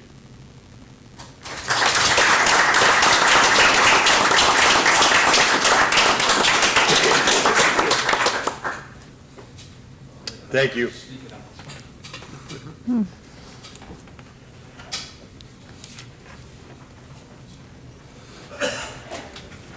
Okay, I know it's gonna be a long night, so I wanna know you guys wanna get out of here early, so. Okay, our next thing is the Azon USA feature expansion presentation. Come and join us. Tell us who you are. Happy to, thank you. So my name is Dan Buckmeyer. I'm an economic development professional with Southwest Michigan First. I'm joined by Margaret Roberts, CEO of Azon. We are here to request an IDD, and I can see right now we don't have great transference of our, it might work. Whatever. The font's wrong. We can live with that. So Southwest Michigan First is always thrilled to support our communities and our companies in growing. Some of you may recall one of my colleagues was here about a year ago with Consumers Concrete, so we're thrilled to be here with Azon. We're asking for an IDD, an Industrial Development District, just to dot all the I's, cross all the T's. PA 198 of 74, as amended, provides a tax incentive to manufacturers to enable renovation, expansion of aging facilities, assist in building of new facilities, and promote the establishment of high-tech facilities. An IDD, or Industrial Development District must be created prior to initiating a project. Azon is eager to invest in Kalamazoo Township with the construction of a new world headquarters facility, which would immediately bring nearly $2.5 million in investment into the community, relocate the entire management team to Kalamazoo Township, retain 40 jobs here, and create at least 6 new jobs in the community. Of course, with the approval of an IDD, or Industrial Development District, Azon will be able to begin the construction process, and then we can come back and present the case for an IFE, an Industrial Facilities Exemption, entitling the facility to some exemption from at least part of their real property taxes for up to 12 years. exempting them from about 50% of that burden, allowing them to create a win-win both for the community and for themselves to reinvest.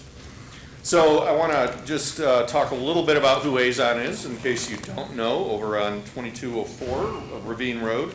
Azon's a world leader in the production of energy-saving thermal barrier technologies. If you see the picture all the way to the left there, you can see it's a side view cut off of a commercial window, like a storefront window, if you will, or a window in a high-rise.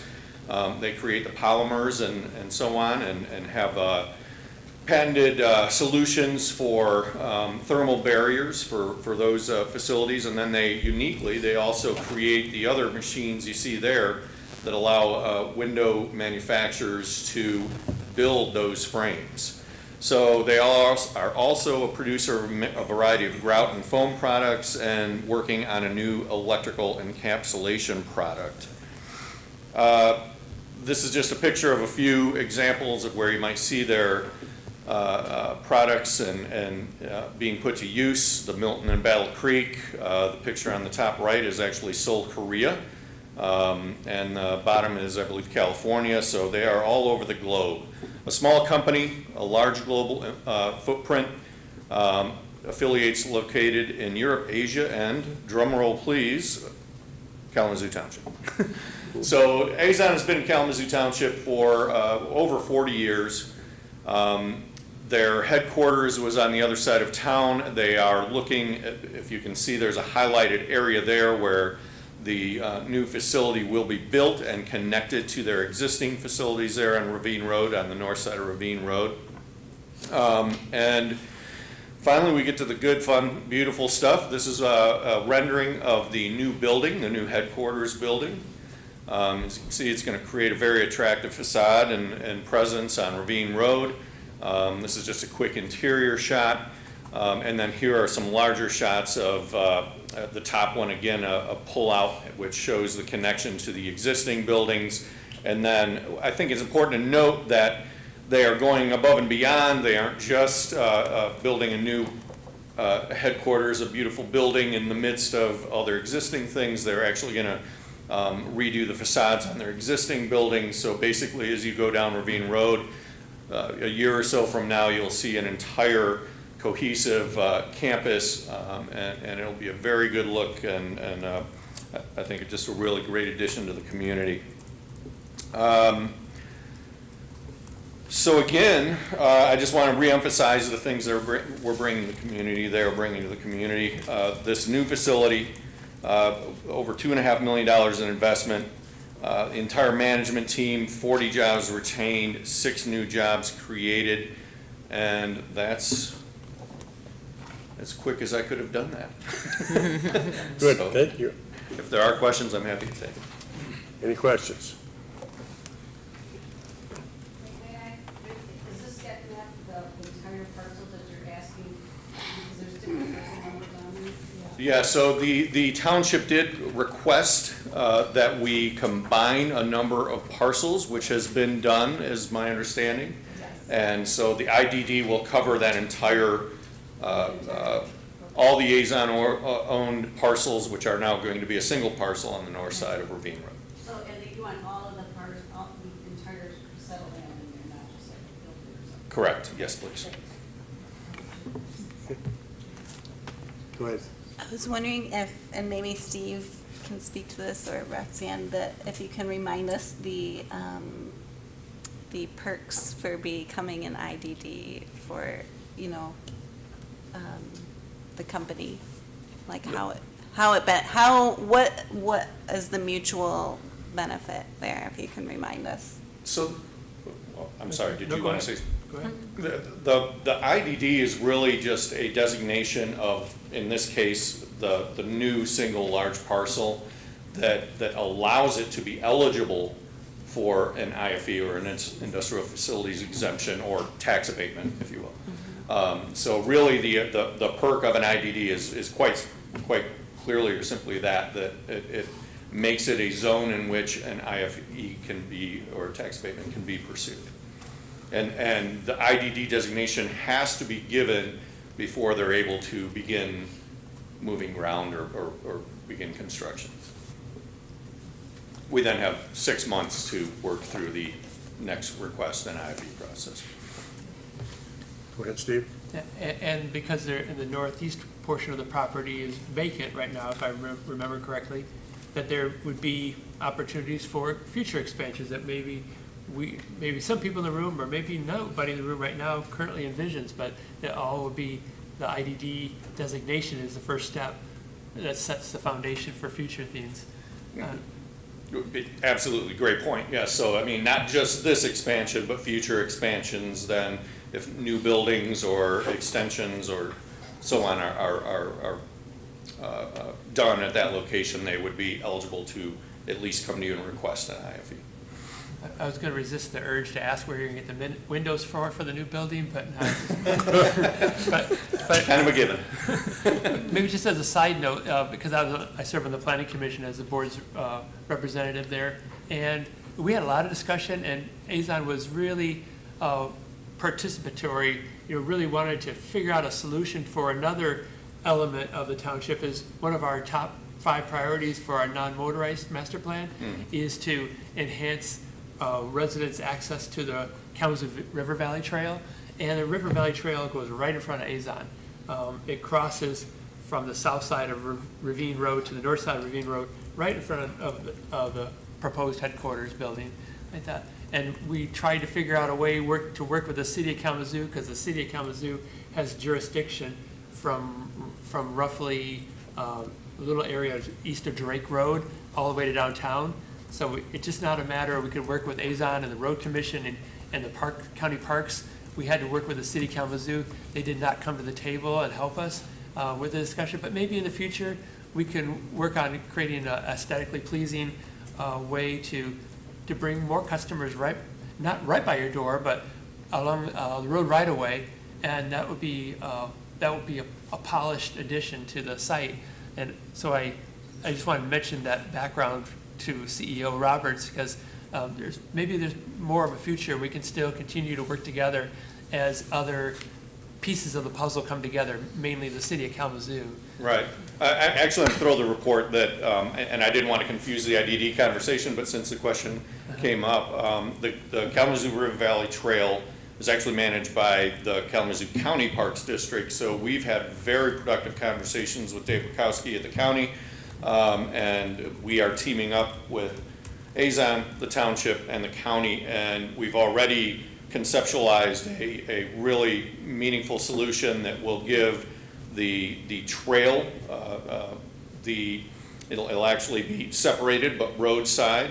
Azon has been willing to discuss and work toward the granting of an easement on the roadside to give a little bit more land so that it can be contiguous, after it crosses the road, as you noted, on the west side of their facility. It will then go along the road, connect with some existing sidewalk at the bus barn further down and so on. So yeah, that 0.8 of a mile is the only on-road portion, as I understand it, of the River Valley Trail. So it'll be exciting to have this collaboration, and at Southwest Michigan First, we're just thrilled that we can be kind of part of bringing together and helping to find solutions that are most meaningful and attractive and everything else for the trail, and good collaboration in the community.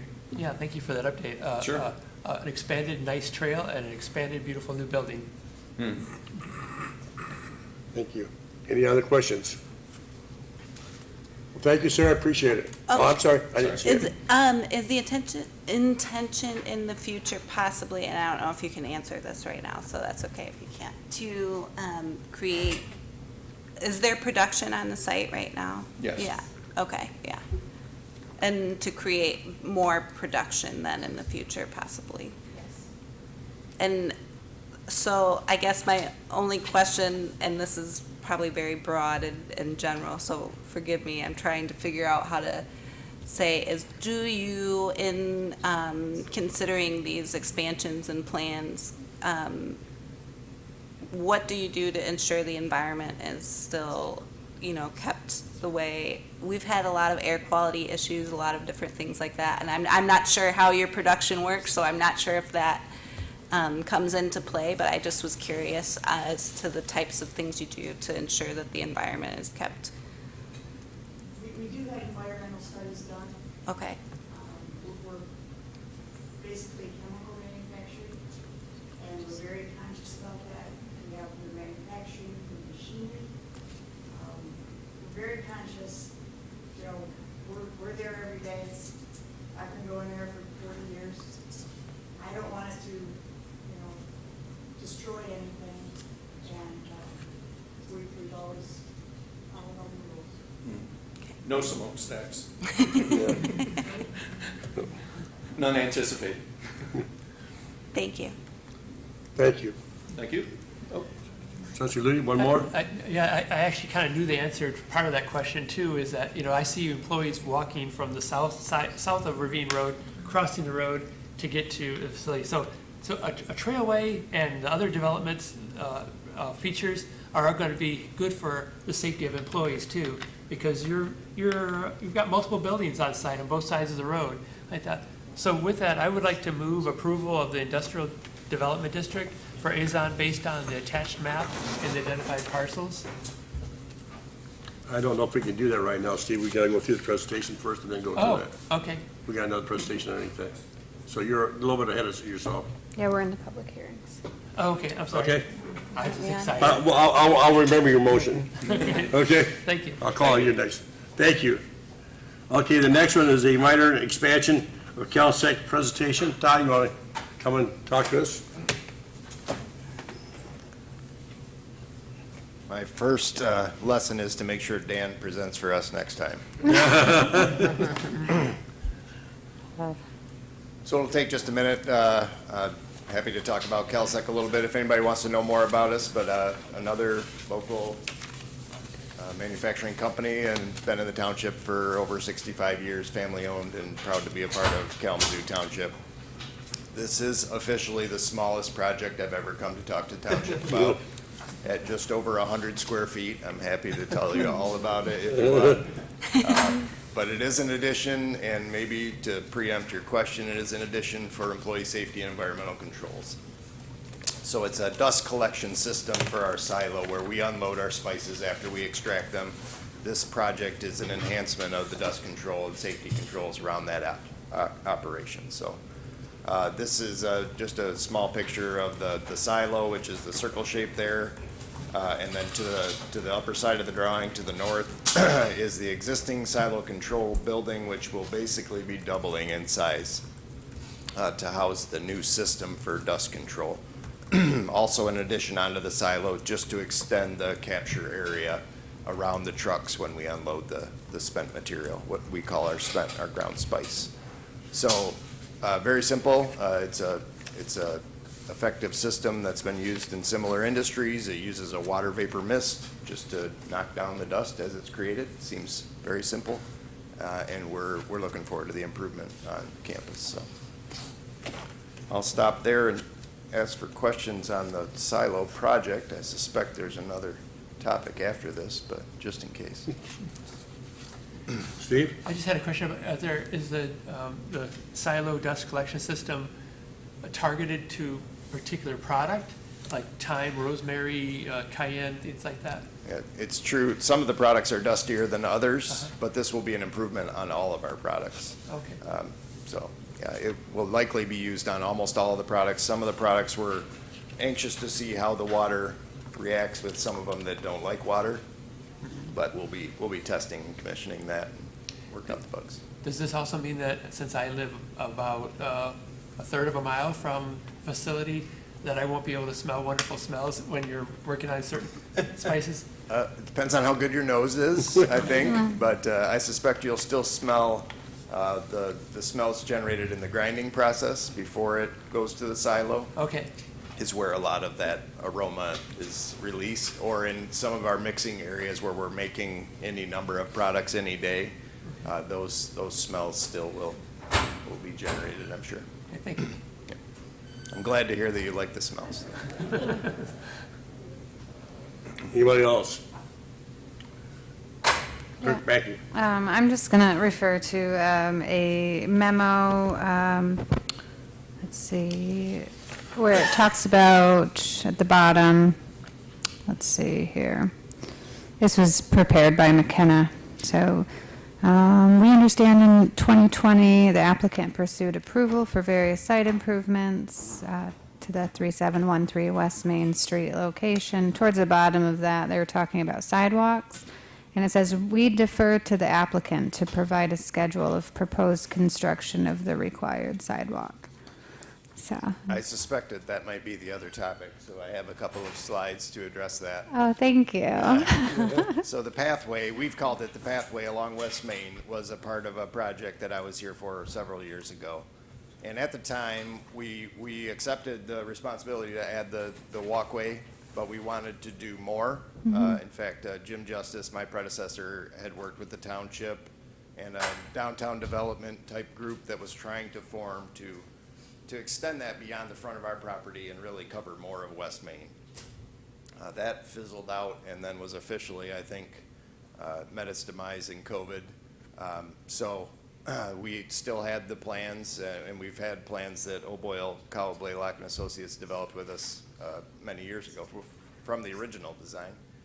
Fortunately, in the meantime, I got a call from MDOT asking for our input on a roadway path project on our side of the street. So I don't know if that was birthed out of our initial attempts for that downtown development improvement, but regardless of how it happened, now MDOT has a project in the works, and that's what I have some drawings to share here, for several improvements along West Main, including the path along our property. So this is the overview of that project, which has four components. Or three components. Location 1 and 2 are along West Main. Location 3 is a little bit further south from our property at Kendall, but then there's some other components of the project outside the county. But they're all along M43 and M66, I believe. But the ones here, obviously, that are relevant to CalSec, you can see where I put the label of CalSec on the map, just for reference there. So that's kind of between Sage and Sabin, basically, at each end. And if you're familiar with the pathway, that's the missing link in that area. So starting at Turwell, which is the corner of our property at Turwell and West Main, this is showing a new path that would be on the south side of West Main, picking up at that corner with a new bus stop right there just after the corner. And then this slide is kind of midway down the front of our property, if you're familiar with the property, and here you get to our main entrance where we added a decel lane when we renovated our main entrance several years ago. So that path would come along, cross at our main entrance, and then continue to the east. If you're familiar with this area today, there's a bus stop right there just outside of our drive on the east. And that's, I would say, not the safest crossing in the district. And MDOT agreed. Part of this plan is to add a safer crossing further down to the east, and that's what's shown here. They're adding, I think they call it an area of refuge, basically an island out in the turn lane where a pedestrian could make half the crossing, have a safe place to wait to make the other half. So this is further east of our property, between us and the corner at Nichols. If you're familiar with the State Farm, or the insurance agent that leases from CalSec, Rich DuBois' office is just to the right of that crossing, and you can see the entrance to his drive, I think, on this drawing. But basically, between an entrance to the apartments across the street and the insurance agent building is this new area of refuge and bus stop and crossing. So. And then it does continue. This is just an aerial photo, which I'm going to have to use the laser pointer. So this, there it is. So this entrance on the south side here is the insurance agent that I was referring to. So that new area of refuge is right, tough to see on the screen, but kind of in the center of that view. But then it does extend down to Sabin Street, which is shown here, and then from Sabin to the corner at Nichols, it's already somewhat developed, but it would be continued to the corner there. So hopefully that addresses your question. It's not just at ours; it actually goes further than Sage to the west, and it really picks up some missing links further that way as well. Thank you so much. You're welcome. Thank you. Steve? I had a question because I know there were letters written to MDOT locally and in Lansing when they announced their Main Street initiative. Like that, so I think that it was a consolidation of all these stars were aligning Yeah, that good. maybe got their attention, but I appreciate all of the effort that CalSec made to do that. 'Cause that was initially what we thought made the most sense, is that it's an MDOT corridor. If they believe in complete streets, they should be making complete streets, and this is the only section in Kalamazoo metro area where M43 had no sidewalk on the south side of the road. Yep. So I can go to sleep well tonight. But when you mentioned path, did you mean an 8-foot wide pathway, like asphalt, or more of a sidewalk? It's shown on the drawings as 7 feet, and I believe in concrete. I'll have to study that. Okay. They show some ramps and different hatching patterns that I didn't study in great detail, but it was 7 feet wide Okay, for, I think, the whole duration that's being improved. good. And that meets the township requirement that if it's going to be concrete, it needs to be a minimum of 5 feet wide. If it's going to be a pathway, and it's asphalt, it has to be a minimum of 8 feet. So I think we're all aligned with our zoning ordinance, and the only other question I had was about the furthest east portion between Sabin and Solon. That's the last segment, and the township paid, in 2015, I believe, we financed that development of the sidewalk right there, because it was the biggest mess ever, and the residents, 30-some odd residents who live on Sabin, had no way to get out of their street onto West Main and get over to the traffic signal crosswalk at Solon, Nichols, and West Main. So we resolved that.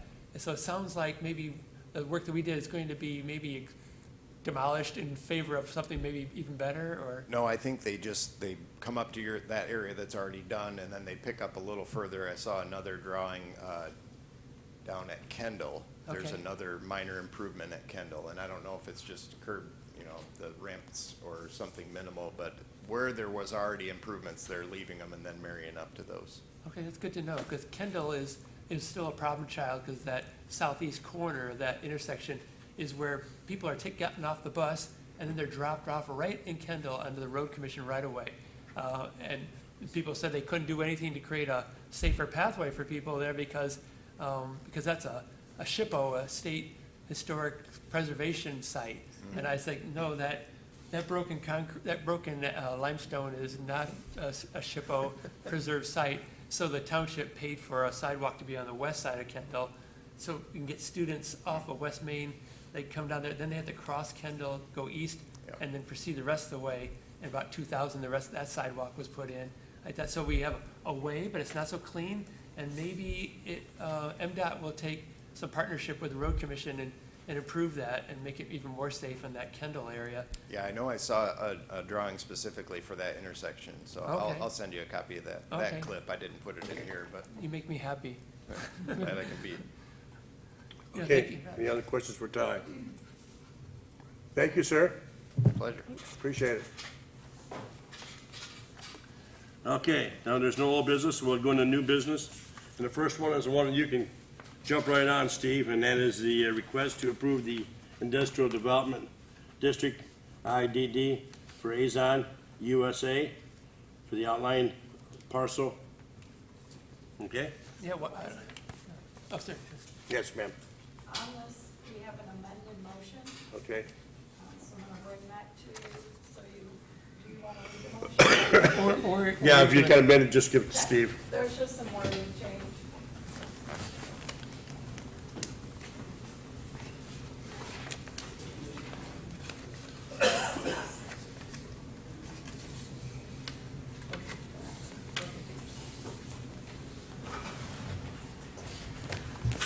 Well, thank you, it's an honor.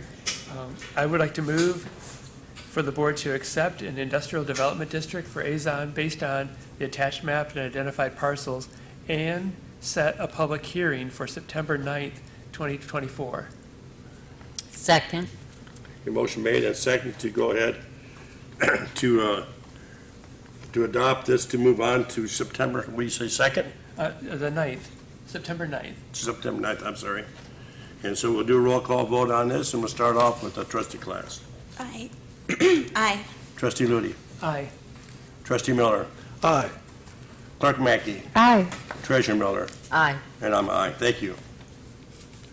Okay. The next one is a request to approve a minor addition to the easement plans unit for the development of the 3713 West Main, Calsec. Do I have a motion on that?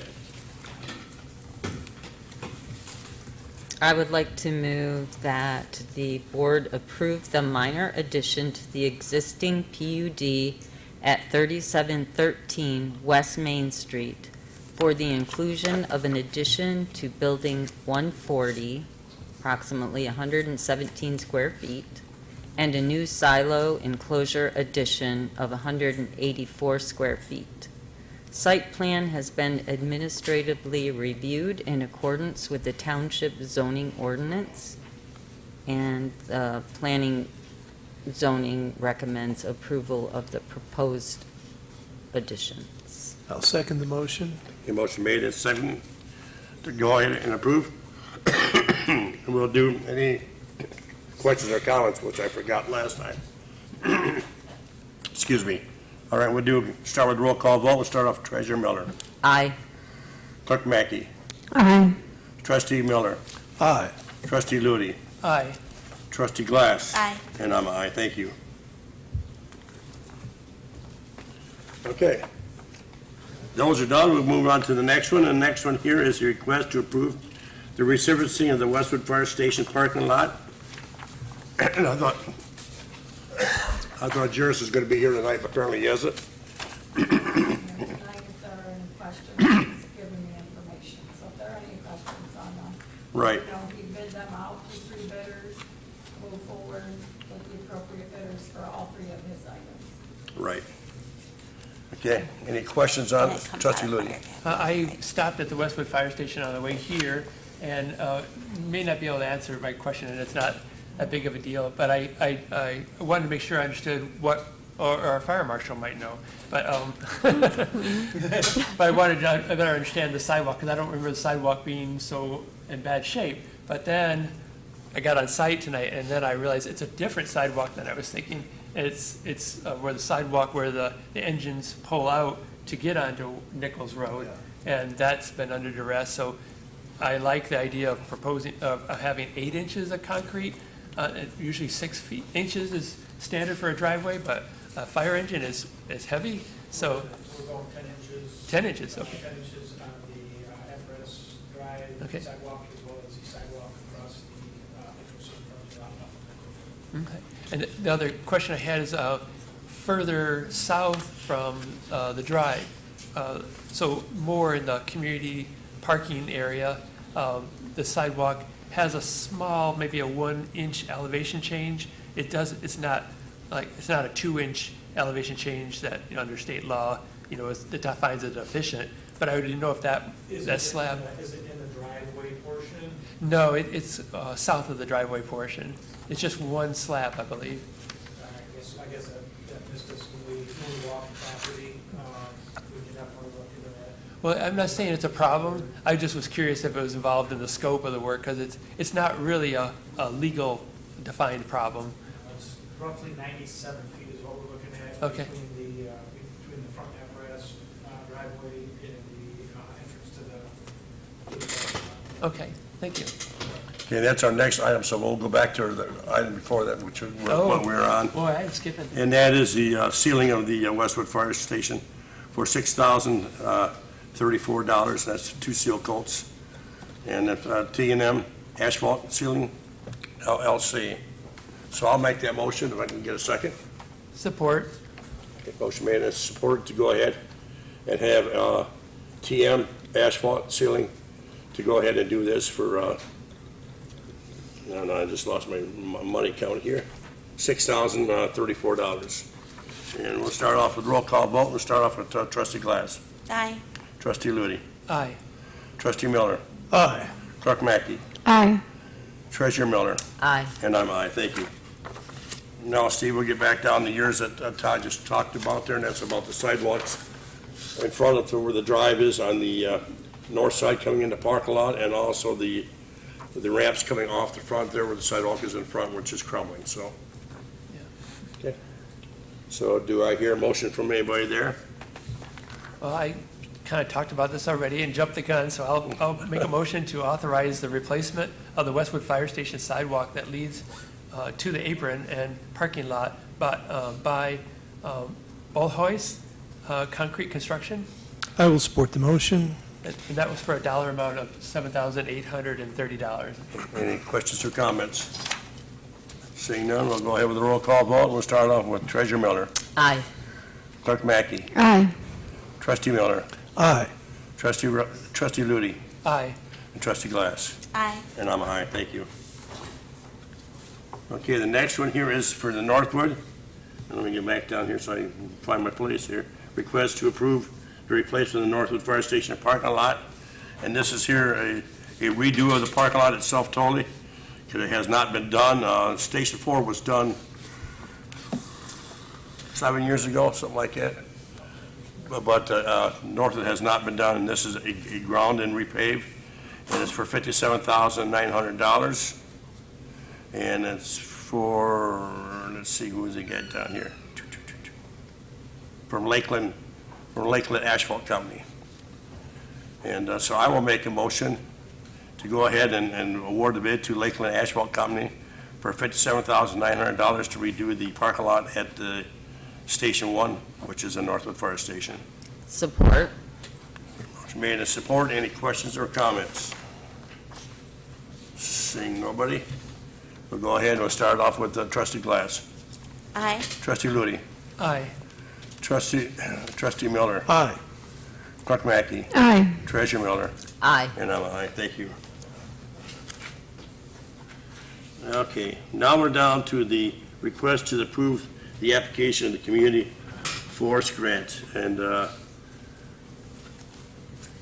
Trustee Miller, do you want to talk on that? Yes, please. So And I won't repeat everything that was in the memo.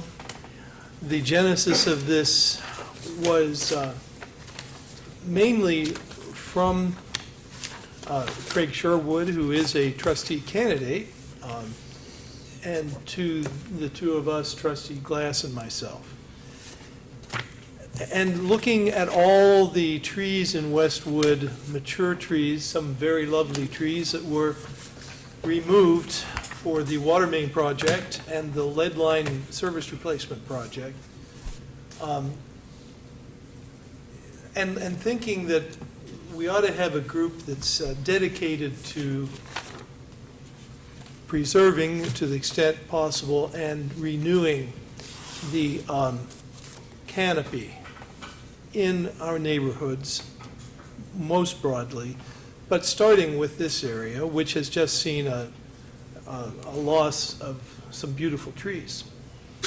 In the course of researching that, I came across a grant, and this is an request for permission to apply for that grant. This is a community forestry grant. It is in cooperation with the Michigan DNR and the Department of Agriculture Forestry Service. So the idea is that there are a number of different urban forestry activities, including planting trees, but also other things that could be done. And there's two things. It's a matching grant, which means we must do a one-to-one match of the dollars that we get. And secondly, it's a reimbursement grant, which means the township needs to front the money. And then when we give our report on what's happened, they will reimburse us. That's assuming that we win authorization for the grant back at the beginning, the start line. We need to have either a 501c3 organization, which this informal group that we have formed is certainly not, or a local unit of government. So the township must act as the fiduciary for this project if it's to go forward, which is why we need to ask the board's permission to proceed with this. The grant limit is $30,000. If I get the okay from you folks tonight, we will work on fleshing out the application and seeing, we've already begun to contact people in the neighborhood. I will be trying to get a list of people who actually did lose trees and contact them individually. There may be some money beyond that. The group's name is Community Canopy Restoration. Craig picked that. Sounds good to me. That's what the goal is. There are all sorts of benefits for more trees in our neighborhoods. It's an amenity that actually has health effects on people walking around the neighborhood. People like trees. You know, we've kind of come along through history with trees, and they're important. I'll take any questions. Trustee Ludi. I think I first learned about the group's project maybe from Craig Sherwood, but I thought at that time it was just starting to formulate ideas, starting to gel an idea. And at that time, if I recall, Craig told me that it was considering coming up with a source of researching trees that would be good candidates, and then researching local retailers who might be places where people could shop and get a tree like that, but kind of guiding people and providing an educational service that way. And I was just curious why it's veered to kind of a different approach from that initial idea. What you just mentioned will still be included, of course. We have identified local vendors of native trees, and the emphasis here will be on natives. I don't know if we'll consider any non-natives, but we haven't quite gotten that far. What changed was I stumbled upon this grant opportunity, and I think I failed to mention that the deadline for application is September 20th. So we have to kind of jump on this now. If we can get the money to do this, it's that much better and more palatable to residents to add a tree to their property. We'll be giving advice on where that tree should be. You don't want to plant an oak tree a foot away from your foundation.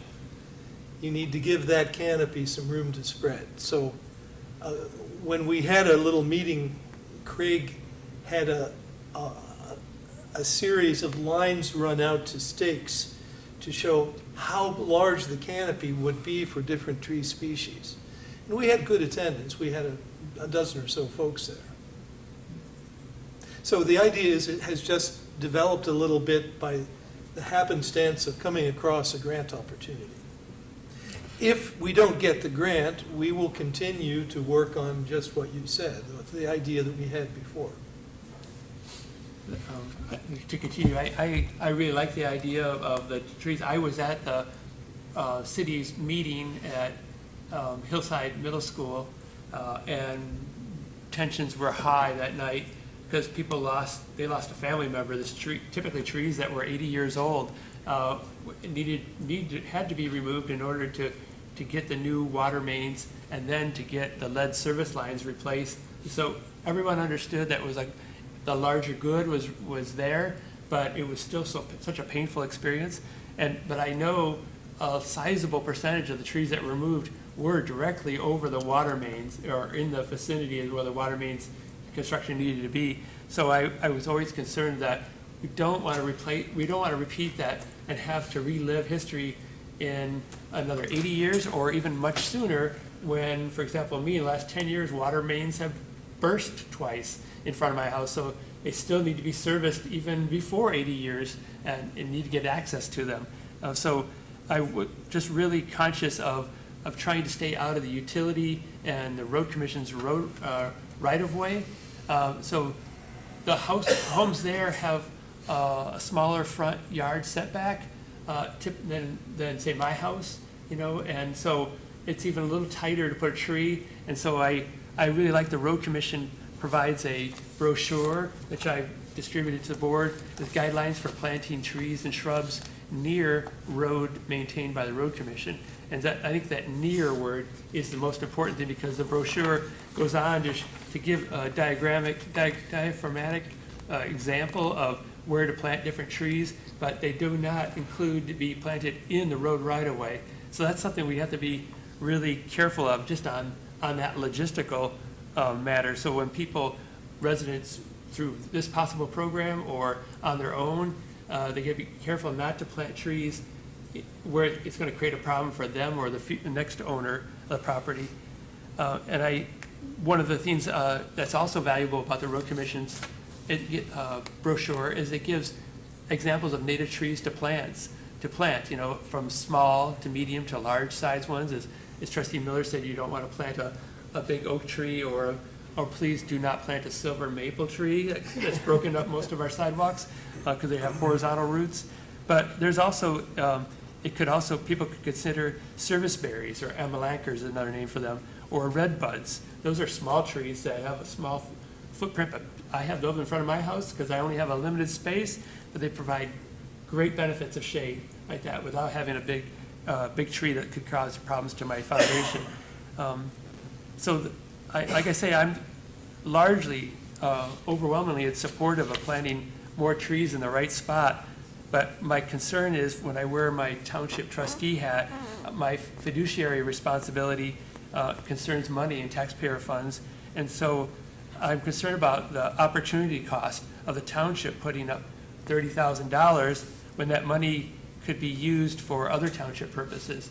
That opportunity cost is an economic term, meaning you could be using that for something else. And we always have to be mindful of the highest and best use for our tax money that's gathered from our taxpaying residents. And I'm also concerned that there is truly a cost to the township. It's that there will be a fiduciary responsibility that takes away staff time. The township would be the applicant for this. So the informal group, the community canopy restoration, would not be completing the township's reports that get submitted to the state. That'd be the township's responsibility. And if there's any gaps, any hiccups that might happen, like if a tree dies and people point their fingers at the township, that it creates more work for the township. So I really favor the idea of the community canopy restoration program working with homeowners, just as proposed, and providing education, but leaving the township out of the financial part of it, and still meeting the objective made. Because we don't know, as Trustee Miller said, we don't even know who is interested in this right now. So we're trying to create a solution to an undefined problem right now that does have implications on our fiduciary aspects of the township. And that is the most concerning thing to me, is just the fiduciary aspect of taxpayer money being used, public money being used for private gains. I'll just respond a little bit that I did not review the entire memo, and I didn't mention the fact that it is our intention that there will be very little in the way of direct costs to township. So our one-to-one match can include all the volunteer hours at a rate of $32 per hour. We already have a number of volunteers who have stepped forward. I believe that we can structure it in a way such that the volunteer hours are going to cover almost all of the match that we have. There'd be a lot of hours just organizing things and making contact with residents and so forth. The one exception to that would be accounts payable would need to send out some of the money to the vendors. I've talked with Monica about this already. She estimated that the whole thing would take her a couple of hours and would not involve any overtime. And who would who would create the follow-up reports? When I got a few grants from the state, and they required quarterly or biannual reports, and they had to be submitted to the state. Well, I believe that the So Trustee I Wells. imagine that the group that's continuously working on this and knows all the details would work very closely with township personnel to ensure that the reports are filed on time, especially because they brought this up and have a great interest in it. I would also say that I think there are more than just purchasing of trees that this funding can cover. So another big component we talked about was was the possibility of doing some kind of canopy study for the neighborhood areas that, or starting in an area that, especially Westwood and Eastwood have both been affected by the taking down of large mature trees. And so the funding is not solely just for, it doesn't have to be used all for just purchasing trees. It can be used for other things that go along with preserving the native canopy and forestry around the neighborhood. So I think it could be very beneficial in providing those things, those tools for the township in the future. Especially if you want to apply for more grants, being able to have those studies done is helpful. And then on top of that, we had about 20 people show up to the first meeting, just our meeting. And the one you said you went to at Hillside, of course, there was a lot of people there. I think there was standing room only, as I heard. So I think this is something that people in those neighborhoods that have seen a lot of their mature trees come down, they do care about. They want to see that we're planning, whether or not, of course, that we wouldn't put them in spots where they shouldn't go, because we're going to have to work very closely with, I'm sure, Miss Digg and the township, and it'll be very formal and detailed reporting kept, so especially if you're getting a grant.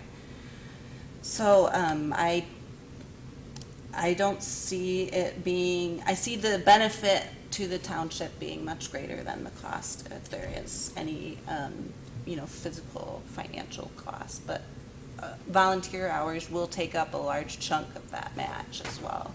My only question, I guess, would be, Superintendent Mora, do you see any things that maybe we haven't thought of? And I'm sorry, I didn't have a chance to ask that before.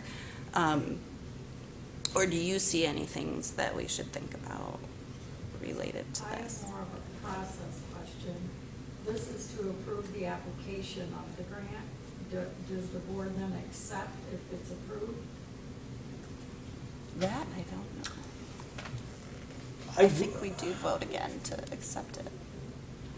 If we receive notification of a grant award, if the board wants us to come back and give it any more information, we can certainly do that. And if there's anything, we can just tell them, well, you'll have to give that money to somebody else. Yeah. The only reason I question that is if it doesn't come back, right now, it doesn't authorize the budget adjustment for the grant. So if it doesn't come back, the acceptance tonight would have to be and a budget adjustment to match up to the 30,000 and the 30,000 that we're fronting, because this is not in the 2024 budget. I don't know how soon they respond on that. It may be a 25 budget item.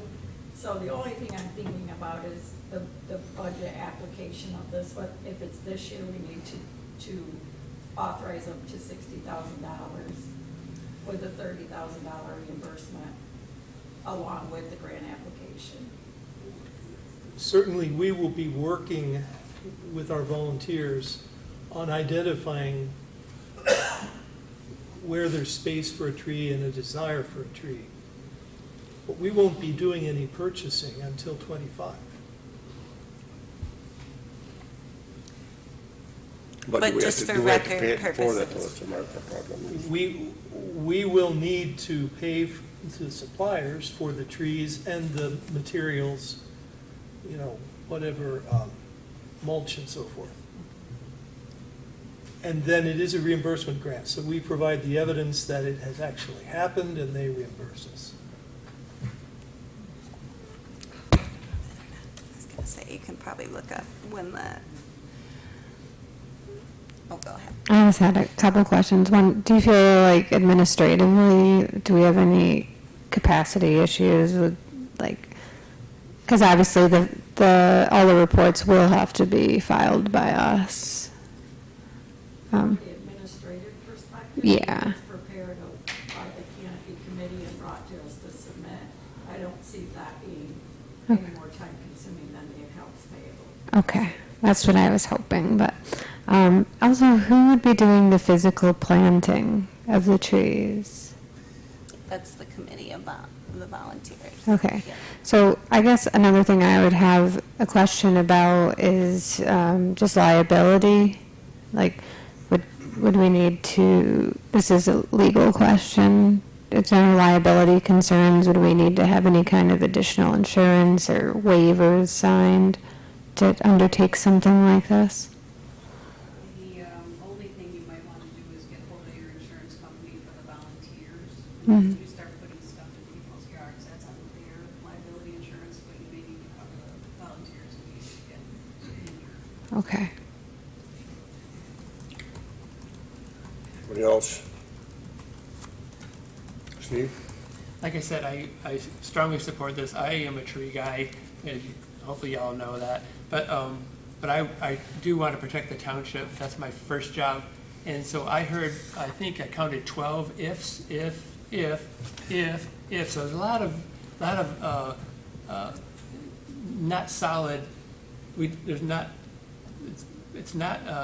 don't have a foundation of solid building up to this. We have a request for something that has a lot of gaps in the information and to know. But the main thing again is the liability and the fiduciary responsibility of the township. For example, here's just another one.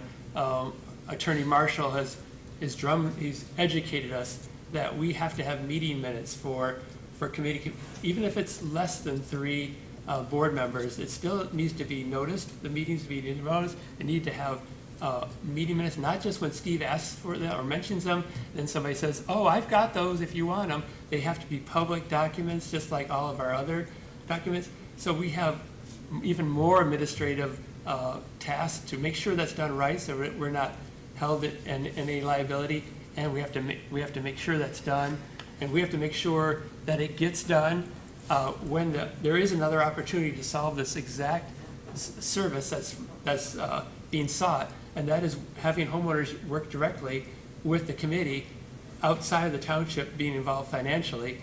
And they also, if people got a good deal from, I won't name a name, but from a nursery that was made available by the committee, then those residents are going to make sure that tree gets watered. They're not going to blow it off. They're not going to say, well, it's a freebie. It was really, I mean, there is that little element of that concern, and then the township still incorporates all the risks. So I'm not sure legally. It's really walking the line legally for us to be spending public funds on this type of venture. Anybody else? Go ahead. Just clarifying that this this agenda item is to just grant the ability to apply for it. We don't ever have to take it. So, and there is a deadline, and I'm very interested in it moving forward. I'd still want to sort out all these final things that we're not 100% sure on, and but we would have time to do that. What we don't have time is to wait. We would miss the deadline, which just could be a wonderful program. So I just wanted to clarify, we're not saying we're going to go ahead. We don't even know if we'll get the grant, so. But So are you pushing this? yes, I would actually just like to. Okay, I'm just trying to move you along. Yes, moving along. I move to allow the Township Climate Committee to apply for the fiscal year 2025 Community Forest Grant with a total up to $30,000 and a 1-to-1 match of up to $30,000 to be covered by volunteer hours and for the township to act as fiduciary. Support. Okay, motion made and support. Any other comments before I call the question? I think we pretty well talked most of it around. Okay. We'll start off with trustee Glass. Aye. Trustee Ludi. Nay. Trustee Miller. Aye. Clerk Mackey. Aye. Treasurer Miller. Aye. And I'm a nay. Motion carried. Thank you, folks.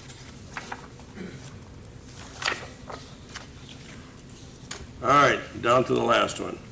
Request to approve to change to the Board of Trustees compensation to the term beginning November 2024. Trustee Lee, this was yours, and I know Trustee Miller had some questions. Thank you. I'll just do the introduction. This is a request to, it has 3 elements in this item, and it is backed up with other materials in the board packet that are available online, public document. That includes a survey of 14 similar West Michigan townships with a manager or superintendent, and also includes the board-approved job descriptions for supervisor, clerk, and treasurer, which are outlined based on statutory duties.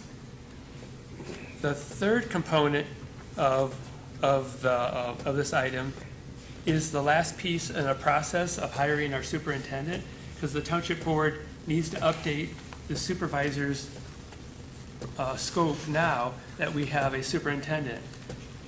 As the PAC committee may have already discussed, I have a feeling from talking to Trustee Robinson that this was still a component that the PAC Policy Administration Committee had talked about, but perhaps didn't have time to complete it.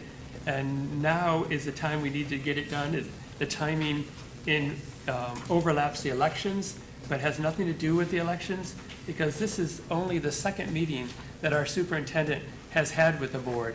So it is just a coincidence of overlap. So there is also some perceptions, inaccurate perceptions, that this item is vindictive because voters did not re-elect me, or the current supervisor. But I assure you, I don't have a dog in the fight. I'm just focused on the needs for the township business. And it's always important for us to share our opinions, as I've received an email from David Combs, but opinions are not facts. So I just wanted to clarify that, because in the email I received from David Combs, and maybe others have received the same, it appears to have been blind copied, so I don't know who it was sent to, included, which also is, as I mentioned in other meetings, doesn't do anything to promote trust when you don't know who this email is being sent to. But the email says that the prior job description of the supervisor states only top line duties outlined by statute, and is dated from a period where the township functioned with a township manager. The job description does not include the following work: full accessibility as the township's top elected official to residents to communicate, address concerns, and represent their municipal government; representation and advocacy as an elected official to external entities on behalf of the township and its residents; in partnership with the superintendent to manage township operations. Again, partnership with the superintendent to manage township operations. The township residents deserve the highest level of these services from their township supervisor, in addition to fulfillment of the duties outlined by statute. Creating a situation where a non-retired or independently wealthy supervisor may seek basic income elsewhere would be a disservice to the township. And because of that email, I have to stress, because it forces me to ask, is there a possibility that a supervisor in the future, a new supervisor, will work to weaken all the efforts made by this and previous boards since 2015, where we have decided 9 years ago to go after the path of a manager, now superintendent-oriented government? And so are we interested in using public tax dollars to create a full-time position for what we know is a limited part-time supervisor's job, as the job description outlines, and the statutory duties are outlined in that? They're very limited. so they would fit nicely for a retiree or a person with an outside full-time job. We established a supervisor, superintendent style of government in order to make our township stronger and be able to reap the benefits of continuity when boards change every 4 years or even sooner sometimes. And also to have a stronger professional administration for some of the key needs highlighted being personnel, finance, and staff development. So that I just raised the question because the wording I just read from the email tells me that that could be a potential. It's a warning sign, it's a red flag that someone could be trying to erode in the future, someone in the future or someone presently could take the opportunity to erode the good work we've done to try to create a strong Kalamazoo Township government. And so that's something I want to guard against. And I also want to propose that I did the survey interviewing all 14 of West Michigan's townships that have a superintendent or a manager, and found an average salary for supervisors in those communities. The average salary is $25,000. The township, when it moved from a full-time supervisor to a part-time supervisor, we paid $15,000. That was a board decision. So this is actually an increase of $10,000 more than the position originally was slated for as a supervisor when there's a manager or superintendent doing all the administrative tasks for the townships, for many of those tasks. So it is all based on facts. It's not a vendetta. It's fact-based. And so with that, I would like to break those up into the three components and just tackle one at a time. And one motion would be a motion to move approval effective for the 2024 through 2028 term of a decrease in the supervisor's annual salary from the current $5,000 a year to $25,000 a year.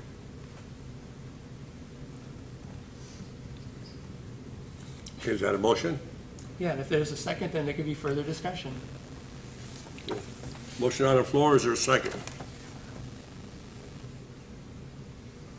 Okay, I'll go ahead and do a second so we can at least talk about it. Okay, now we're open for discussion again. I said that I would like to not discuss this during the work session, but wait until now. This item, and I thank you, Trustee Ludi, for agreeing to split those three components into three separate motions so that we can focus on one at a time. There is a history here. Ron Reed was the supervisor when he basically brought the board along at that time to a manager style of government. And we did reduce the salaries of the three named elected officials to $15,000. And I may as well say this, it's on my, on my mind that I served as clerk for a term and a half for $15,000 a year. So I don't feel that I have to apologize for anybody in this regard. There are two independent considerations here. One is what would be the most appropriate level of compensation for the supervisor with a superintendent in place. When I thought about this over the last several days, I could think of quite a few things that would help Kalamazoo Township be a stronger organization, that the supervisor would have actually in the job description, but also it's something that could be broader or narrower according to the energy and the the desire for service that that individual held. I would like to see the supervisor attend the regional commission meetings in addition to our other trustee representative to the regional commission, just so that there's another pair of ears there listening and getting the details. And that's just one example among many. And I have no trouble at all thinking that many, many things that, yes, the superintendent will be involved in, that the supervisor could assist, give it another perspective on, be another reporting line to the board. But maybe you don't agree with that. And that question of scope under this system is something that we could reasonable people could differ about. I can see plenty of potential and opportunity there. The other thing that I don't think is so arguable to my mind, and I understand people will differ, is the process and the equity question involved in this. We have someone who has run for office based on a set of understandings. When we reduced the salaries to $15,000 and brought on board a manager, that was well before the filing deadline, let alone the actual election. So I just cannot see how it is equitable to, it's certainly legal, and I'm not arguing about that. I do not see it as being equitable to change those expectations now. I have enough empathy to put myself in those shoes and say, well, that's interesting. So I see two issues here. With one, we could argue about it. With the other, it seems to me to be a clear question of equity. And it falls, in my mind, on the side of letting well enough alone. Thank you. Okay. I think I get what you said. Anybody else? Treasurer Miller. I make this statement from personal experience, and it was already stated by our attorney, Sieber, earlier, that you cannot decrease duties. You cannot decrease a salary without decreasing some duties that have to be signed by the person that is accepting the decrease of responsibilities.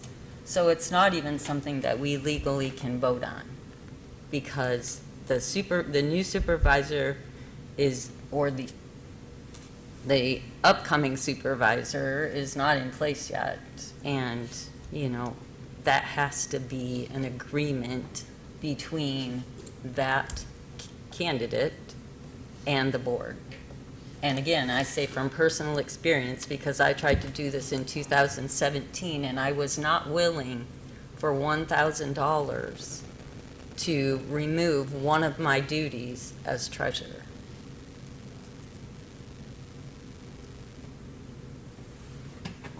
Okay, you done?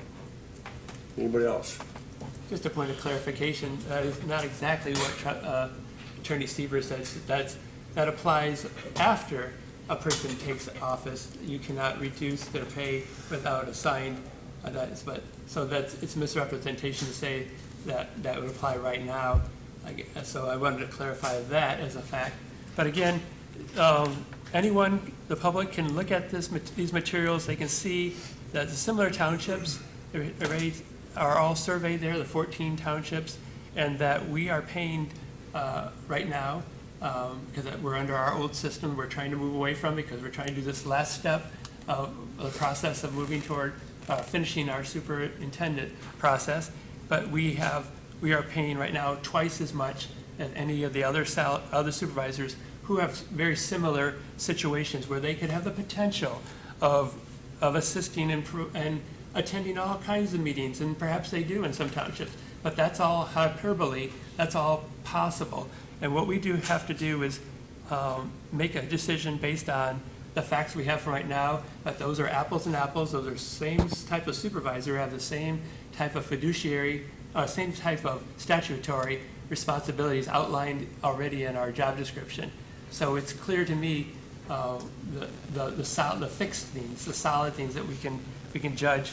And so if the board does feel that it's worthy to maintain a $50,000 pay salary, then it is all on record of how that compares to other townships that are in a similar situation. Trustee Glasser, hand up first. So I just wanted to clarify too that, Steve, you are correct. You can't, once the term is in place, you can't reduce someone's salary without also reducing their duties. And the key there to me is that person would need to then also agree to it. So instead, you're bringing this up now before they even have a chance to get to understand their relationship with the new superintendent, support them, make all kinds of other changes that I know people would like to see. You're asking us to agree to this before they have the chance to understand what they're getting themselves into, because that's convenient, it seems like. I'm saying you're doing this in a really inappropriate time, and I don't think I haven't seen anyone else have a lot of urgency for this, so I don't understand the urgency all of the sudden. So yeah, it does come across as inappropriate. And while I understand the clerk's duties have become extremely complex, she has taken on many more duties, I'm guessing that when a new supervisor comes in, they can help support some of these things that aren't happening. Because as you know, and I was very adamant about this, that I thought it was a lot for one person to come on and be our new superintendent and take on 3 jobs. And so we have an increased capacity, which is something I brought up many times in many meetings and in our last strategic planning efforts, is that we aren't increasing capacity, but our community is expecting more. And, we're not a tiny township, and we're not even comparable to some of the ones that I would argue, some of the ones you lay out, because of our differences either in population or, other different things too. So I don't understand the urgency of this. I don't see a lot of support, good, strong evidence for the need to do this right now before a new supervisor has the chance to come in and really understand what they need to do, and how they would like to work in the office, and how the superintendent decides she needs to be supported and what will be helpful to her. So the urgency for this one just seems, it's baffling to me, really. You're asking in a second, now that you've broken it up, I'm guessing that you're asking to increase the clerk's pay I'm hoping that's what you're asking, and not decreasing that one, because the complexity of that job and the amount of hours and the amount of effort in overhauling things and all of the projects they have going on are really important, and especially coming up on a big election time and all of the election law changes that have happened with Prop 2 and all of the other efforts that have happened over the years. So I hope that's what you're asking, and I hope I can support that. There's a lot of clear evidence for that. We've talked about it many times, and with all of the changes to that position. But the other, I think we need to wait and look at this comprehensively. We need to be with the newly elected board and seeing how things are working and what kinds of support is needed. And there's no reason to not take our time, because I have full faith that the incoming supervisor, should they find that they aren't needed that much, which I doubt will be the case, personally, and that is an opinion, I guess, but if they find that they're not needed, they could make the effort too, or other board members could make the effort then, and a choice together with the elected board that's incoming, to reduce duties, change salary. And I don't think that's necessary for us to take on right now, especially knowing that this is not going to be the board sitting here in a couple months. Okay, let me just add one thing to that, and then I'll let you talk, Sheree. When the new board comes in, and I've got a lot to talk about, so I'll let you just get a few minutes in. But once the new board comes in, you can't change it anyway. You cannot lower, once you give a salary, no matter if it's 10,000 or 150,000, once that board comes in, and he or she's locked into a salary, I don't care if it's a clerk or a supervisor, that's the salary they're gonna have for that 4 years. That's not what we just discussed, what Attorney Sieber said. They have to. Madam Attorney, is that true or not? So the salary cannot be reduced during a term of office. Yes, thank you. No, That's 4 that's years. not the end of her Unless- comment. Please let her finish. Okay, Except for a reduction in responsibilities and written agreement of the holder of the office. So it can be done. It can be increased during a term of office. It cannot be decreased it cannot be decreased. Without, without. Okay. Except okay. if agreed upon by the board and the individual Okay, to reduce the salary Okay. and duties. okay, So it can be done. let me put another place here, then I'll let you go. And, because I'm, you're not even understanding where I'm going from.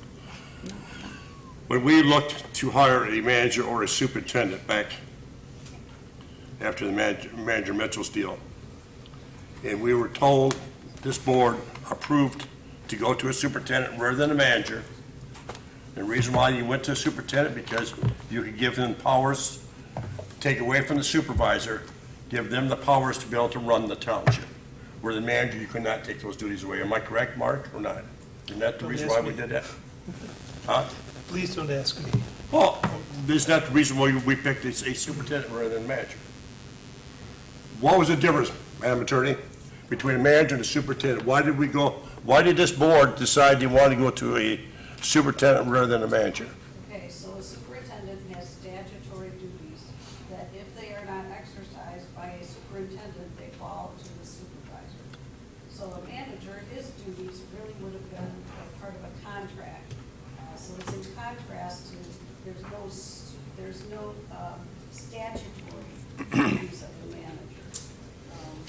And for what it's worth, I didn't break that contract and I didn't see it before it was signed. Oh, then you mean the superintendent's one, you mean? No, no. The manager's one? Man. Yeah. Okay, but now the superintendent, excuse me, the superintendent's contract that she has now does require her to have more duties, correct? Well, yeah, she would, regardless of what the contract said, she would be required to have those certain duties that in the statute are otherwise, in absence of a superintendent, exercised under the statute by a supervisor. Okay. So, in theory, there's been a reduction already of the supervisor's responsibilities when you have a superintendent in place. Okay.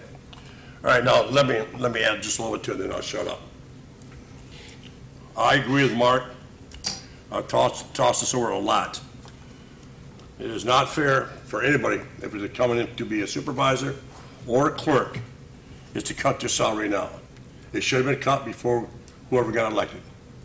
That was my mistake.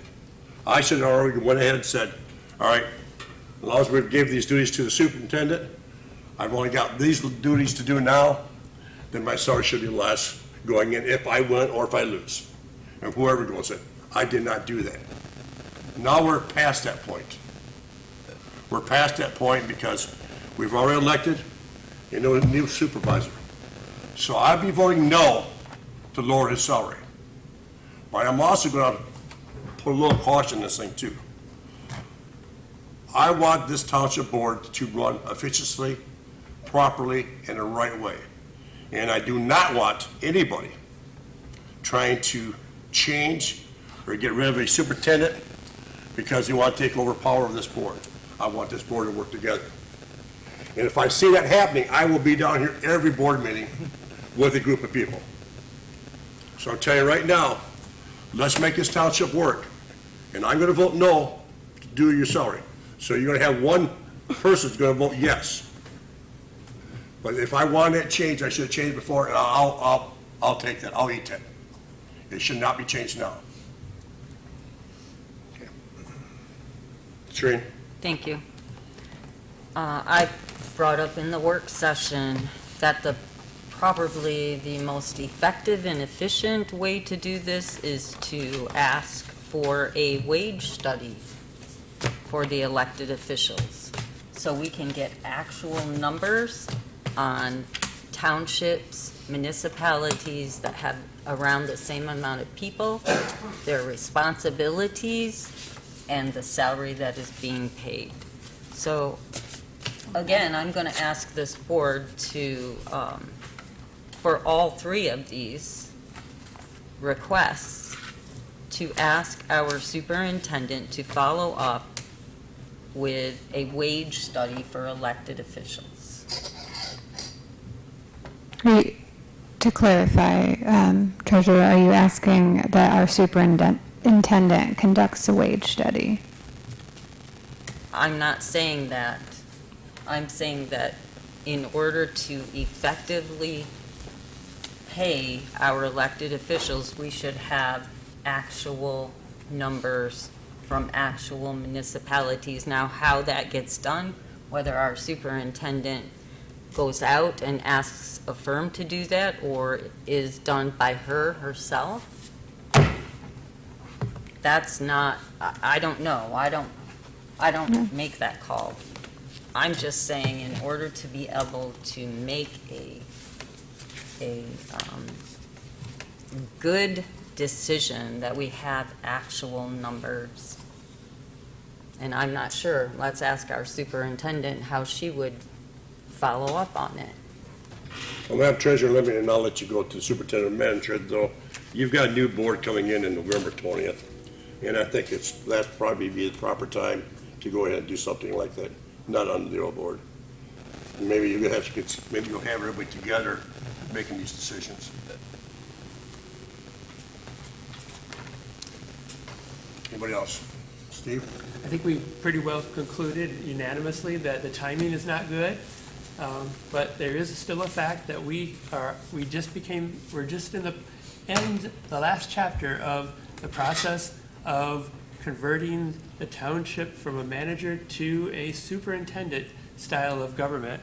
So that is indisputable that the timing's not good, but I cannot leave the board or my 34 years of being involved with the township as a volunteer or elected official without pointing out that the board did not complete its work by this one last small segment. And I will just have to then defend, because it just hurts my ears to hear, we need to do a wage study from actual municipalities. So Benton Township, Cascade Township, Comstock, Georgetown, Grand Haven, Holland, Lake Town, Park, Plainfield Township, Royalton, Saugatuck, St. Joe, and Spring Lake Township, and Texas Township are not actual municipalities. I've just determined by using logic that this is a wage study. It hurts my ears for me to spend hours gathering this data and then to say that it's not an actual wage study of, it is the only 14 townships in West Michigan who have a superintendent or manager have all been included on this study. It's inclusive of all those. So please don't insult me again by saying that. And I will accept whatever the board determines, like I always have. But the board also needs to understand that it can always take more time. It could finish the last chapter and properly reduce the salary to its appropriate amount for the supervisor position. And then on November 21st, it could increase the salary increase the salary all they want. But on my taxpayer money, I'm a taxpayer, I have to make sure that I'm following the fiduciary, the correct fiduciary path for where we're at right now. And that's where I'll sleep well with my conscience. Shereen? I just want to respond to Trustee Ludi. Yes, I appreciate the research that you did, but as I said in the work session, you compared Kalamazoo Township to municipalities of less population, less budget, and other municipalities of greater population with greater budgets. So it, in my opinion, it wasn't quite accurate to compare us to the wide range that you had brought forward. And I do appreciate the research, but I did look into it as well. Thank you. Get along, so we've cut this in 3 places apparently. Do you want to bring the first motion to the floor, Trustee Ludi or Mark? I already made a motion. It's been on the floor. I think we're ready for a vote unless there's further deliberation. Okay, there was a second, then I missed a second. You second. Who was the second? You second just for discussion. Oh, yeah, that's right, I'm sorry. I'm sorry, yeah, I want to get to move, that's right. Thank you. I was trying to get to my point, that's what I was trying to do, which was way down the road. Okay, got a motion on the floor to go ahead and to lower the salary for the supervisor to $25,000. And we'll vote on it. We'll start with roll call vote. Trustee Glass. Nay. Trustee Ludi. Aye. Trustee Miller. Nay. Trustee, or Clerk Mackey. Nay. Treasurer Miller. Nay. And I'm a nay. Motion carried. It will not be reduced. Okay, let's go to the second one, please. And the Motion failed. Motion failed, I'm sorry. The other 2 components had to do with trustee salaries, and the survey that I did is inaccurate, and it's impossible to find 14 townships exactly the same size as Kalamazoo, the same exact budget. We are closer in range than other surveys, information that just had populations that were over 5,000. That was a much wider thing that's being purported, but that survey information showed dramatically that township trustees make the lowest reimbursement of any, and that's fine. When I was elected, I didn't think we made any reimbursement, so I am fine with that. The third component was the clerk's salary, and the survey information is out there for people to see. Again, it's one of those factors where that's different than the supervisor position, because the clerk does have notably more responsibilities if the clerk does those jobs. You know, many of the townships, the clerk is very active. In some of those 14 units of government, they're very likely could be putting their feet up on the desk, and they have their staff do their deputy. Every township, all 1,240 townships have deputy clerks, and then many have election coordinators, and then other functions too, financial functions. So that is just something information is out there. It's also possible for the next board to take action, and it's no problem legally to increase the salaries then. I just have no interest in doing any of those item 2 or 3 tonight. So I'm not going to present any motion.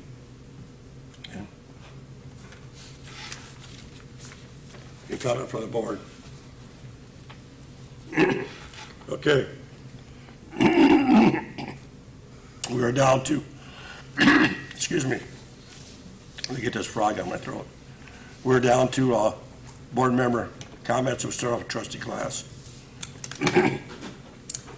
I just wanted to say I'm really excited to have our new superintendent here, and we had 1 meeting so far, but it's been a pleasure to work with you so far, and thank you for all that you've hit the ground running.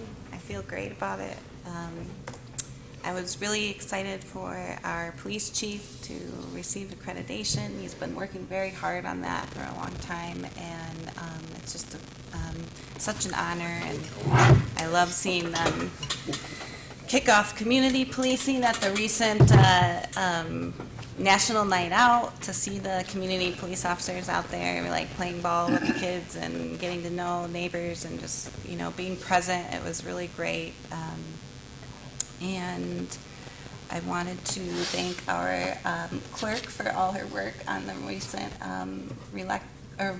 primary election. Everything from what I saw went super smooth, and I know it was a ton of work for all our volunteer election coordinators and all the people that come out and organizing everyone in the training. I know it's a lot of work, so I really appreciate you. It's so important. And there was one more thing I had, but I can't remember, so I'll pass it on. Okay. Trustee Ludi? I don't think I have anything more to add. Thank you. Trustee Miller? Well, thank you for approving the grant application. I trust that this will be a positive benefit to those who are served by it, and looking forward to that process. I just want to say one more thing about the upcoming election. We have many different ways to vote now, and I still like to go to my polling place on election day and get my ballot, vote it, and put it into the machine myself. Even though we have other alternatives, I like to see those folks there who I know very well from over the years, and I'm looking forward to doing that once again this November. Clerk Mackey? I will keep this short. So yes, people can now request their absentee ballots in Kalamazoo Township, and we are actively seeking election inspectors to work in our precincts for the general election. So anybody that has any questions about how to vote can go to michigan.gov/vote to get to the Michigan Voter Information Center, or they can reach out to the clerk's department here, and we'd be happy to answer any questions. And that's all for tonight. Thank you. Thank you. Treasurer Miller? Thank you. If anyone hasn't seen it yet, Squires and Drake, the roundabout there has been completed, and it is amazing. So take a trip over there and check it out. Thank you. You're welcome. Attorney? Report. Wait a minute, you skipped yourself. No, oh yeah, I did. No, I have no report. I'm sorry. I already checked myself off. No report. My only report is, next month, you're gonna, in September 9th, you're gonna get all your special assessment, public hearings done. We have 2 additional, resolutions for the road bond and also for the L4029 form. And Catherine Kaufman will be here in my place. Okay. Thank you. Have a nice trip. Thank you. Superintendent's report. Thank you, Supervisor. 2 quick updates. We have just finalized our very extensive employee development program over the last 6 weeks. It's been very beneficial.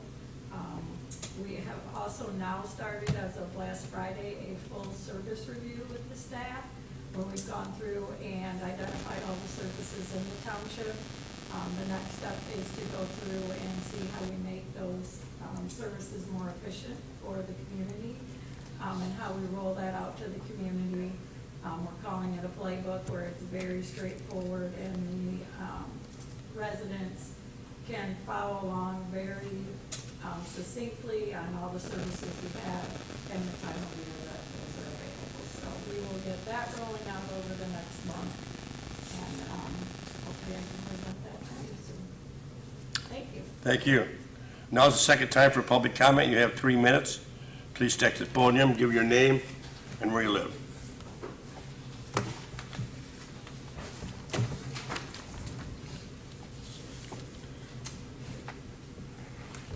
Thank you, Supervisor. Mike Borisma with the, Road Commissioner for the Road Commissioner of Kalamazoo County. I was in real-time contact with the managing director regarding trustee Glass's question with regards to Arthur Avenue, which has been a perennial problem. We're in our last week of chip seal. Okay, so that goes through basically Labor Day. And then after Labor Day, we'll get started on the 101 or 1,001 other projects that we need to do before winter maintenance starts. So Arthur Avenue is on the list of those things to do before winter maintenance starts. I also brought a lot of paperwork or a lot of informational items with regards to forestry.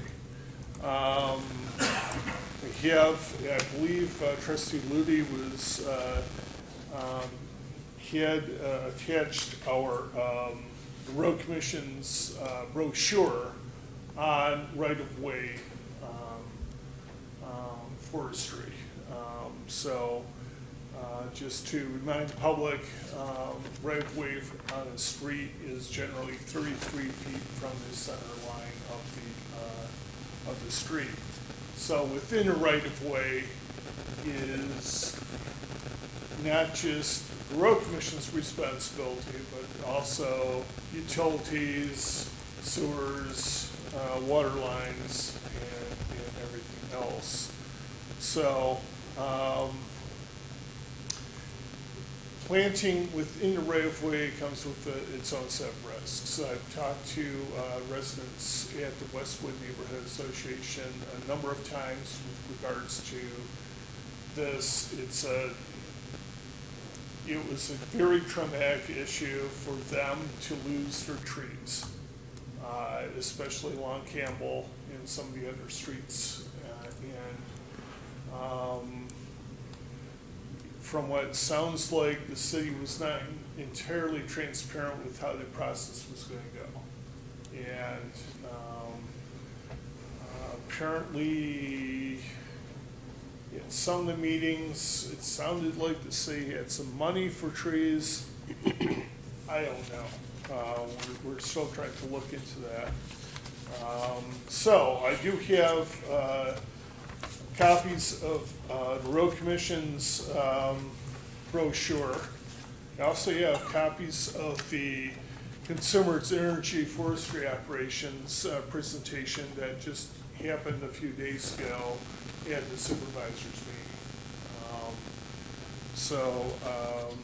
I do have a copy of that, and I also have some copies of Consumers Energy's own brochure about right-of-way planting.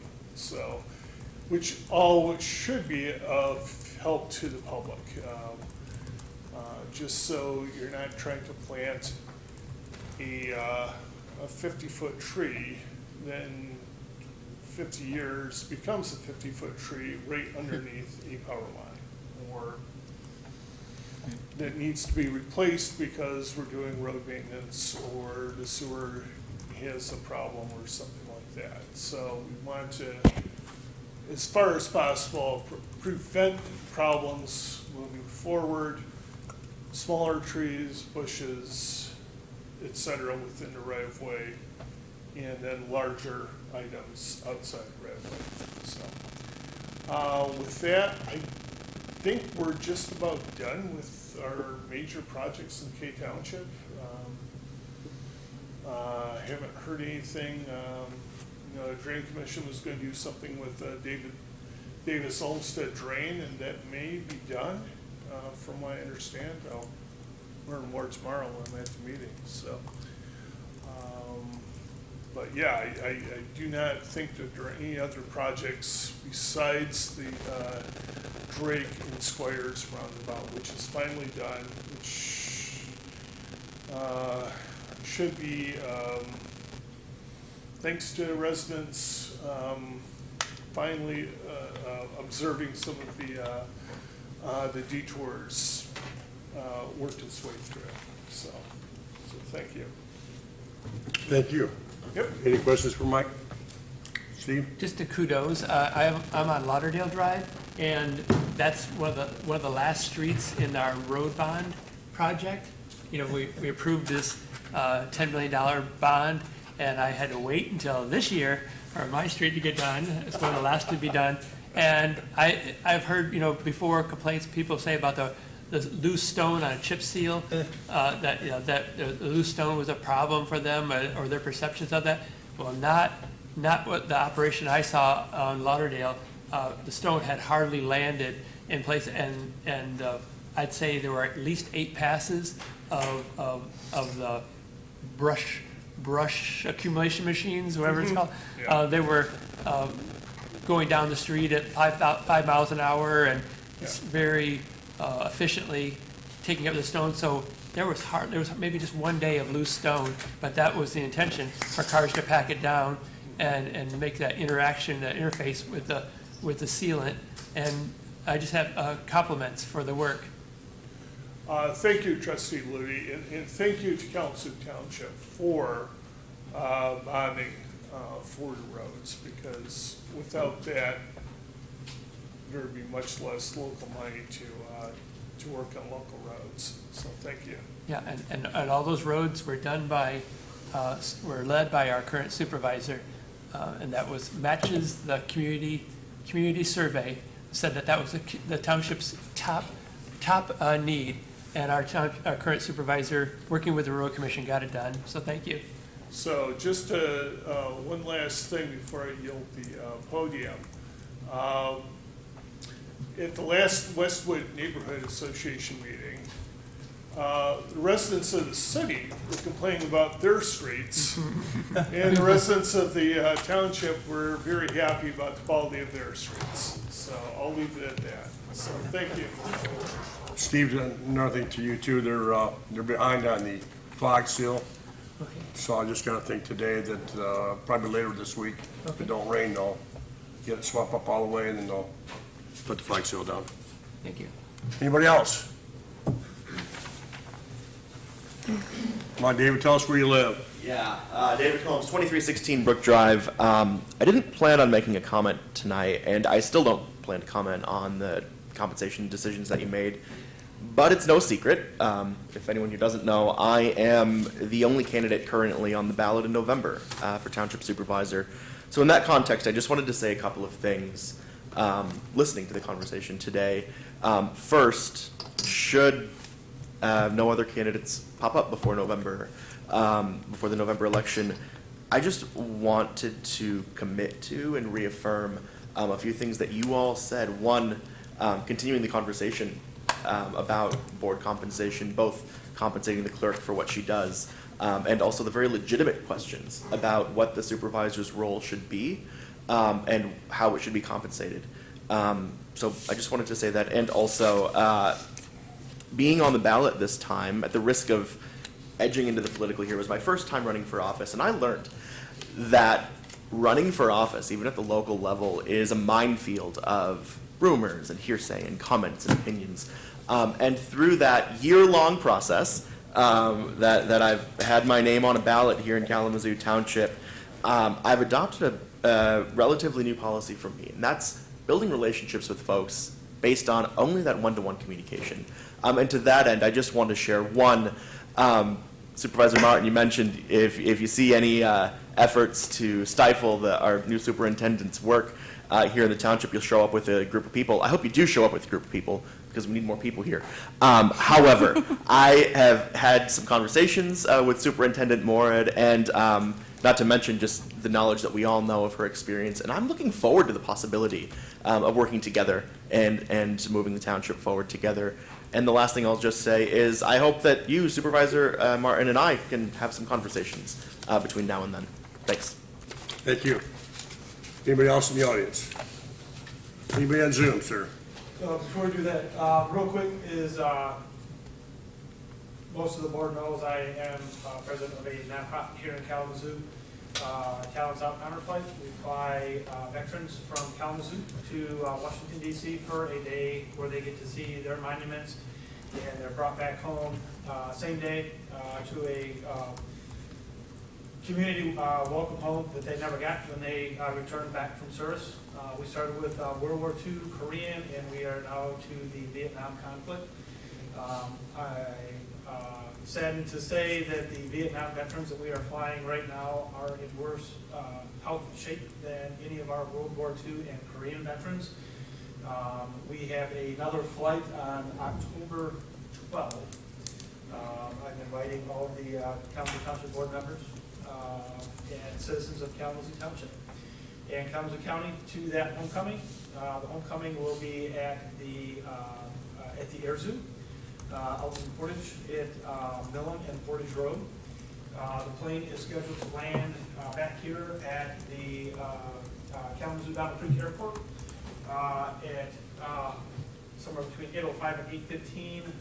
Give us about a half an hour to get them off the planes and on the buses and to the Air Zoo for the welcome home. They kind of go through the cordon where we have the community. And they get to shake their hands, whatever they want to do. Nobody cries. It's honor flight allergies is what it is, so nobody cries. But with that, this will be our 25th flight in just a matter of years. And we have flown just over 2,000, or I'm sorry, just under 2,000 veterans in that time frame. If anybody wants more information, it's talentsouthonorflight.org, or you can reach me.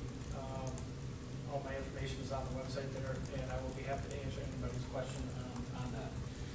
With that, hope to see some of you or all of you at that homecoming. Would be great. And with that, anybody on Zoom that wants to speak to the township board, you will have 3 minutes. Go ahead and unmute yourselves. That's in the morning, right? Nope, that is in the evening. Okay, all right. Unless you want to do it before 4:00 in the morning. Well, I wasn't sure. You said 8:05, 8:15. Yeah, I'm sorry, yes, that is evening. Just Okay, when they okay. come back in. Yes. Thank you. I see nobody on Zoom unmuting themselves or raising their hand. Okay, we are excused, or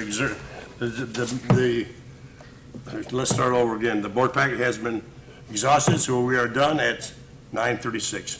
Thanks, folks.